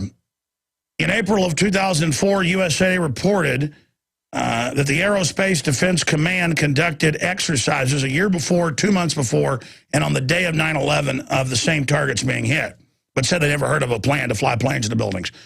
Now, number five, on September 12th, 2007, CNN's Anderson Cooper 360 reported that mysterious white planes spotted flying in restricted airspace over the White House shortly before 10 a.m. the morning of 9/11 was in fact Air Force E-4B, a specially modified Boeing 747 with a communications pod behind the cockpit. Though fully aware of the event, the 9/11 Commission did not deem the appearance of the military plane to be of any interest, even though it was clearly the command and control aircraft. Continuing here, number six. 3 F-16s assigned to Andrews Air Force Base, 10 miles outside of Washington, D.C. were conducting training exercises in North Carolina, 207 miles away, as the first plane crashed the WTC. Even if the planes had traveled at significantly less than their top speed of 1,500 miles per hour, they could have been defending the skies over Washington well before 9 a.m., more than 37 minutes before Flight 77 crashed in the Pentagon. And it just goes on with those numbers. Number 7, compilation of videos showing WTC-7's collapse. Police saying, get back, they're going to blow it up. The early announcement that it was going to fall before it fell, falling exactly as they said it had. It's the big smoking gun. Number 8, Flight 93 is 4th plane to crash on 9/11 at 10:03 a.m. Cheney only gives shoot-down order at 10:10 to 10:20 a.m. and is not communicated to NORAD until 28 minutes after Flight 93 has crashed. And then there's the aide in Congress and the Secretary of Transportation saying he basically told him stand down. Okay, continuing here. Number 9, scores of mainstream news outlets reported the FBI conducted an investigation of at least 5 of the 9/11 hijackers being trained U.S. military flight schools. Those investigations are now sealed, need to be declassified. Newsweek, New York Times, BBC. We have bibliograph sources here. Briefing point 10. New York firefighters Mike Malone and Nicholas DeMasi went public to say they had found the black boxes at the World Trade Center, which the FBI had lied about, later admitting they did have them, they won't release them. It just goes on. And they go on to say it was a cover-up. Number 11, hundreds of key eyewitnesses, including first responders, fire captains, news reporters, and police, all described multiple explosions in both the towers before and during the collapse, as well as 7 eyewitnesses' accounts of bombs and explosions can be found in the following links. Number 12, an astounding video uncovered from the archives of BBC News. Jane Stanley reported on the collapse of WTC Building 7 over 20 minutes before it fell. Also CNN 1 hour before. Number 13, Solicitor General Ted Olson's claim that his wife Barbara Olson called him twice from Flight 77, described hijackers with box cutters, was a central plank of the official story. And it goes on to show global research and other news where the FBI admitted in FOIA requests that indeed they checked the phone records, they did not exist, and that cell phones did not work above 5,000 feet, and these calls were made over 30,000. Number 14, the size of a Boeing 757 is approximately 125 feet.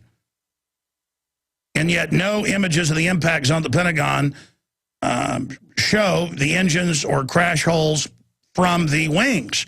It shows a 16-foot diameter hole before it collapsed from fire. Remember, that was a little bit of the ceiling. Number 15, what is the meaning behind the following quote attributed to Dick Cheney, which came to light during the 9/11 Commission hearings? And then that's the plane's 50 miles out, he orders to stand down. 30 miles out, he orders to stand down. Again, that's from the Secretary of Transportation, who's been asked 5 separate times and said no. It was Cheney was told earlier than he said, and Cheney ordered to stand down. And then you've got all the rest of it. Number 16, in May of 2003, the Miami Herald reported how the Bush administration was refusing to release a 900-page controversial report on 9/11 because it wanted to avoid enshrining embarrassing details about the report. So we need to release that. Number 17, Newsweek twice reported that top Pentagon officials got a warning not to fly September 10th and 11th to New York. And we also have San Francisco Chronicle, Mayor Willie Brown warned by Condoleezza Rice not to fly to New York on September 10th. He warned her not to fly September 11th. Briefing 18, and it goes through all the numbers that cell phones don't work, above just 5,000 feet. That was impossible. Briefing number 20, a few days after the attack, several newspapers reported that a paper passport had been found in the ruins of WTC by the FBI that day. And, of course, it turned out it wasn't true, and that was impossible. And I'm just abbreviating all of this, ladies and gentlemen. I'm going to go to more of your calls here. But first, I want to go to Linda West, one of our InfoWars Nightly News reporters, aired this here on the radio show. She went out to ask Americans, is America still a free country? Out by the airport, but also downtown Austin. And while in downtown Austin, we only have the footage as the guy walks away. A guy in a business suit says, I'll give you somebody to talk to, because they're out there politely talking about the TSA. And he starts taking photos of them and then calls the police on them. And they were in a hurry to get back to the office because they were going to be on the show. But as they're leaving, bicycle cops and a cop car screech up. And I told them, in hindsight, you should have gone up and said, oh, you want to talk to us? Because that would have been more powerful, but instead they just drove off. But I mean, is America still a free country? And you got a woman in a business suit and guys in suits out there asking questions professionally, and the cops come in downtown Austin. I mean, it's just crazy what they've trained us to live under. So here is that report. Hi, this is Linda West reporting with Infowars.com. Today we're at the Austin airport, and we're going to be asking people about their feelings about the ever-expanding TSA. In LA, they've passed a new Policy 1, which makes it illegal to videotape or photograph at the airport. But while it's still legal here we are. If they plan to expand the TSA, which they do, and to go into train stations and sporting events, if you have to walk through a TSA and get scanned to go into the mall, would you still want to do that? Do you still think that would be needed? Probably not. And I recognize terrorism can hit anywhere. Right. But I doubt they're going to hit me at Kohl's. Things like your card being taken, having a picture taken of your car when you go through the toll road. Right. Having that kind of record of where somebody was at some time, I think, is kind of big brother. starts to impede our freedom. At what point do you say, I'd rather have my freedom instead of a possible terrorist attack? Or, I mean, for that point, Yellowstone could blow her. Yeah, it's kind of like, the taxes. Taxes keep increasing every year. I'm a very successful businessman, and each year more comes out of my pocket and less out of other people's pockets. So that's also freedom that's getting taken from me. Let's just say that I am not 100% trustful of the government. What are your feelings about the TSA? Touching children's private parts, that's an abomination to me, and doing it in the name of security and with these fears that are falsely painted in the eyes of the masses in order to basically control this planet, make it into a prison planet. I don't know about all this TSA stuff. I want to see what it's going to do. Since you asked me. Yeah, that's why I'm asking. I'm more shaky now than I was at first. Come down and looking around, you don't know what's going to happen. So they're more or less perpetuating fear in us. Right. That's what it's done to me. Yeah. As we were interviewing people in front of Starbucks, a self-designated citizen spy took it upon himself to call the police on us. They arrived minutes later. Do you feel safer now that the TSA is there, patting people like you and I down? No. You don't feel safer? No, I don't. I felt like I was in like a Nazi camp or something. But it's just part of their plan. I already know what it is. It's just, it's the New World Order. I went out on the street to ask everyday Americans how they felt about our quest for protection in our country. With the never-ending TSA expansion, drones in our skies, and even citizen spies on our streets and the local Starbucks. Despite the fact that we all grew up in America that we proudly hailed as the home of the free and the brave, what I found is that the America we're living in now is the home of the fearful and willingly enslaved. This is Linda West, signing off with Infowars Nightly News. Great job, Linda. And again, she did a report, text report last week. She's from L.A. She talked to the police captain, quotes him. He says, we've now passed a new policy. You'll be arrested if you film in public, including the airport. You don't pass a policy. Hey, why don't you say you have a policy that I got to come mow your lawn every Saturday morning? Well, that's what tyranny is. There is no law that you can't film at the airport anywhere. There are laws they can't touch your genitals, but they still do it. They're exercising criminal power over us. And the government runs Al-Qaeda. That's in the news now. So I don't want to hear it anymore. And now they're on the streets of America. Now, before we go back to your calls, we're going to skip this network break so we have time to do both. Here is Aaron Dyke's report. He recently got back a few weeks ago from Germany. Over there visiting a nice young lady he met at Bilderberg a year and a half ago. And he was over there covering the fact, because they were nearby the birthplace of the Illuminati, that the Illuminati is a real thing. It's in the encyclopedia, it's in the dictionary, and the system of the Illuminati has now been adopted by the globalists. We're not saying they're the Illuminati. They're like the offspring of the Illuminati, this system of secret mafias all secret societies are basically private intelligence agencies. They can be bad or they can be good, but generally they become evil, even if they're started as good, and it's basically places for criminals to engage in control freak behavior. So you just heard Is America Still Free by Linda West. Here is Illuminati, Origins of the Secret Society. That's a good headline, but I want Aaron to call it on YouTube. We're going to post it up there. It's at prisonplanet.tv right now. I'm going to call it InfoWars Visits Birthplace the Illuminati, or Birthplace the Illuminati. I think that's more of the headline. But here is that report.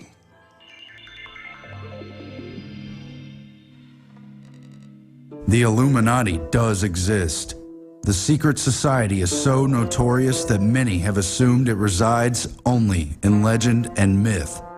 But it was in fact founded on May 1st, 1776 in the heart of Bavaria, Germany. Aaron Dykes here for Infowars.com in Bavaria, Germany, where in Ingolstadt in 1776, Professor Adam Weishaupt founded the Illuminati right here at this university. And we are, as a people, opposed to secret societies, to secret oaths, and to secret proceedings. For we are opposed around the world by a monolithic and ruthless conspiracy that relies primarily on infiltration instead of invasion, on subversion instead of election. We'd like to show the historic background of the original Illuminati. It was here in Ingolstadt 1776 when Adam Weishaupt founded the original Bavarian Illuminati, a secret order he founded here around the University of Ingolstadt. And in the beginning it was a pure opposition against powerful Jesuits. They had a very strong, a very important role here at the Ingolstadt University. Of course, they were trying to keep the power for the church. They were trying to avoid the modern science. They didn't allow the modern science to be taught at the Ingolstadt University. The original documents of the Illuminati are preserved at the State Museum. Look, Aaron. Tote Maske von Johann Adam Weishaupt. It's the death mask. Adam Weishaupt's role in forming the Illuminati inside the city of Ingolstadt in Bavaria, Germany, cannot be disputed. We're overlooking a model of the old city of Ingolstadt. Professor Adam Weishaupt wanted to use his secret society to overthrow existing religions and all existing governments, especially monarchies. Instead, he wanted the learned men of universities, using the pagan values of the old system passed down from societies like Egypt and Babylon, to rule the world instead of the oppressive religious regimes and the oppressive monarchies that were in existence in Europe at the time. It was not through armies and force and numbers that Adam Weishaupt hoped to take over the existing governments and change them. Instead, he used his Illuminati secret society to infiltrate the existing structures of government and take them over from within. His attempt to create a new world order by deception and overthrow all existing governments and religions. Behind the scenes, powerful people like Mayor Amschel Rothschild were involved in founding the Bavarian Illuminati, while important titled and lettered men composed its membership. It claimed to work in secret only because it couldn't work out in the open. The Bavarian Illuminati used Freemasonry and other competing secret society lodges as an engine to conceal its inner membership and project its agenda into already powerful circles. Degrees of the Illuminati structure were adopted into many Masonic traditions, creating an effective venue for recruitment and control. Weishaupt himself took over key lodges in neighboring Munich and other parts of Bavaria, making the Lodge St. Theodore the de facto headquarters of the Illuminati. From that point, membership swelled and the group's allies spread across Europe. I'm standing in the old city of Munich, not far from where Adam Weishaupt's headquarters for the Illuminati was found. It was the Lodge Theodore, also known as the Lodge St. Theodore Albon Council. Now that lodge is nowhere to be found on the internet, although we know it's here somewhere in the old city. A lot of that old city was destroyed in World War II, but very suggestive is the church behind me that bears the all-seeing eye atop of it, the blazing emblem of the all-seeing eye with the triangle. By 1784, the Bavarian Illuminati had officially been exposed. The member list and the agenda had been found on a messenger killed when he was struck by lightning and the monarchs in Bavaria had the list and shared it with other monarchs. The ruler of Bavaria, Karl Theodor, outlawed the secret society, banished Adam Weishaupt, and the other leaders scattered. Weishaupt himself avoided persecution under the protection to the end of his life by fellow Illuminist Duke Ernst of Saxe-Coburg-Gotha. Second in command to the Illuminati, Adolf Freiherr von Carnegie ostensibly disbanded the group known internally as those whose name had been cursed by posterity. The Illuminati was officially over in 1785, and Carnegie stepped down from his position. However, historians have conclusively found that von Carnegie simply revived the Illuminati under the guise of numerous reading societies as Weishaupt had originally instructed. Weishaupt told his initiates, quote, "Conceal the very fact of our existence from the profane. If they discover us, conceal our real objective by profession of benevolence. If our real objective is perceived, pretend to disband and relinquish the whole thing, but assume another name and put forward new agents." This plan was carried out with precision. Top brass of the Illuminati, von Carnegie and Johann Joachim Christoph Bode, re-established the revolutionary organization under the guise of publishing houses that pushed for the printing of controversial Enlightenment literature, while operating behind the scenes via a clandestine inner circle that directed the agenda. These reading societies and publishing houses popped up across Europe and America. The German Union Publishing House operated on the Illuminati's home turf, while the Cercle Social, based in Paris, played a critical role in the French Revolution. Their work in France was to be the beginning of a global revolution to take over the entire world. The original Bavarian Illuminati went underground and faded from existence. But the true legacy of the Illuminati continues. It was the embodiment of a working model for secret government, cleverly concealed within existing institutions and perpetuated by the lure of its secret mysteries and ambitious aims. But those occultic religious trappings were just a mask for the real model of infiltration and domination. The real Illuminati continued in other secret groups working under other names. At their core, they were nothing more than private intelligence agencies who carried out their agenda through the positions of power held by their elite membership, bonded by secrecy. Excellent job, Aaron Dykes. You know, I guess he should leave the headline like he has it. That's a great headline, Illuminati Origins of Secret Government. We're going to have that posted. That premiered last night on InfoWars Nightly News.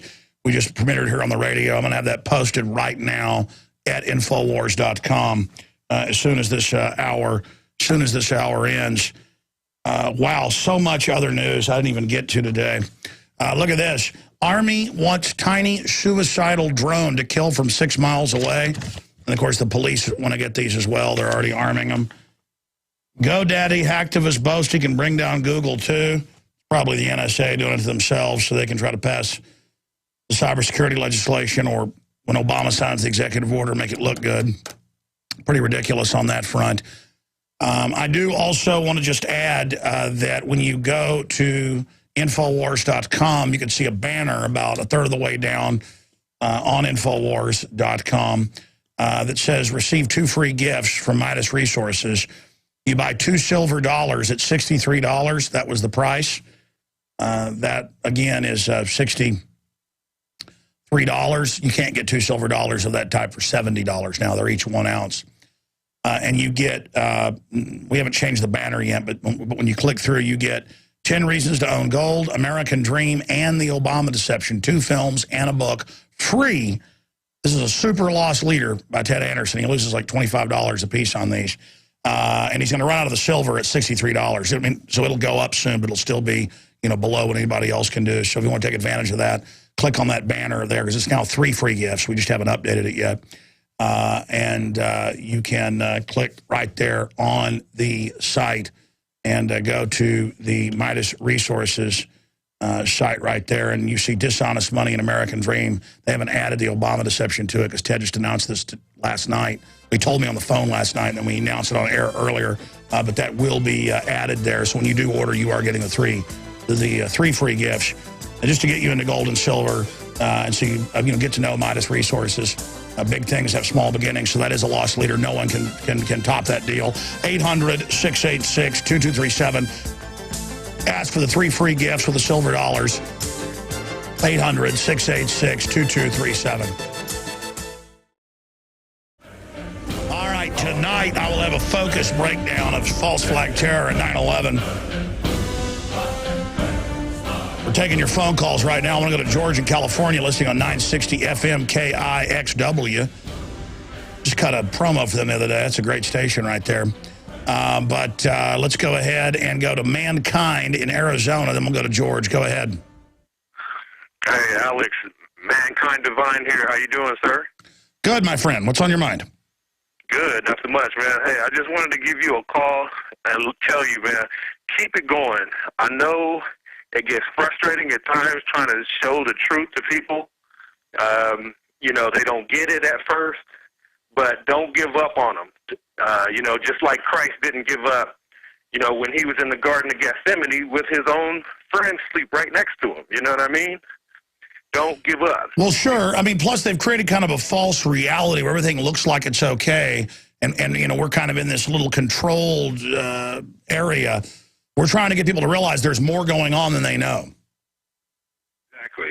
And that's exactly my point. That's one of the reasons why as soon as I woke up this morning, I actually decided to get on Facebook and put some clips from YouTube, you know, about 9/11 and stuff like that, just so people could see. And I was amazed about how many people had already done the same thing. Exactly. We just all need to move together with the truth, and it's over for the globalist. That's exactly my point. You, my friend Alex, you have rung the bell, and there's other people, too, that have rung the bell that will resonate throughout the world. That's it. That's it. Ring the bell. Keep ringing it. We know what's going on. We understand. Like the Illuminati claimed they were going to take over secretly for liberty. That was how they recruited the best men, the good guys, to help bring them in, but not to bring freedom. To bring slavery was the big secret. I appreciate your call. Great points. Let's talk to George in California. He's a 960 FM listener, KIXW, one of our new affiliates we've had for about a month. Welcome, sir. What's on your mind? Alex, I want to thank the whole entire InfoWars team for doing a great job, first of all. What I'm hearing is, with the presidential election being only 56 days away, that the ballots are going to be counted by a company, an accounting company in Spain. Have you heard anything about this? Well, yes, they have a company doing a lot of it that's based in Europe. They have another company based in Canada doing a lot of the counting. But, I mean, there's a lot of fraud. It's not one company running it all, but all these big voting companies that are electronic have been caught. You know, they're sending a bunch of, quote, officials, public servants in Arkansas to jail who pled guilty to election fraud last week. But that's like voter fraud, voter roll fraud, dead people voting. They go after retail vote fraud. But the real fraud, the big fraud, is electronic. Right, and this is supposed to be electronic to Spain, and there's no accountability. And there's no identifying the people who run the Yeah, and George Soros is connected to it. That's also what I heard. Yeah, well, what's wrong with George Soros running voting in America and having a foreign company do it? I mean, you trust George Soros, don't you? I mean, it's not like he was a Nazi collaborator or anything. It's not like he helped round up his fellow Jews or anything. I mean, if he'd done that, he'd be a bad guy. But he didn't do that. Of course, he did, but still, he's a good guy and kind of friendly. Great. Thank you so much. All right, thank you so much. Good to hear from you. I don't have time to jam in more. I apologize, but I did pretty good. Carol and Joe and Tim, love you. Sorry we're out of time, but that's it. We're going to go into retransmission now. I don't know, XM carries. I used to do 3 hours, and I did 4 hours. And then with the nightly news, I can't really do 4 hours every day, but I like to keep that there. So it's usually my first hour re-airs in the 4th hour. So XM listeners get the 2nd and 3rd hour live, and then they get the first hour in the 4th hour to explain that. So I'm just explaining to people out there listening what's going on with that. But in the future, now that I have 6 new reporters on top of the others, I'll be doing special reports and anchoring sometimes. But I won't always be doing the nightly news show. A lot of days we're going to go back to 4 hours. I just have so much to do administratively that it's a little bit hard to get it all done. But our hearts and prayers go out to all those killed by the globalists on 9/11, that we will avenge you politically.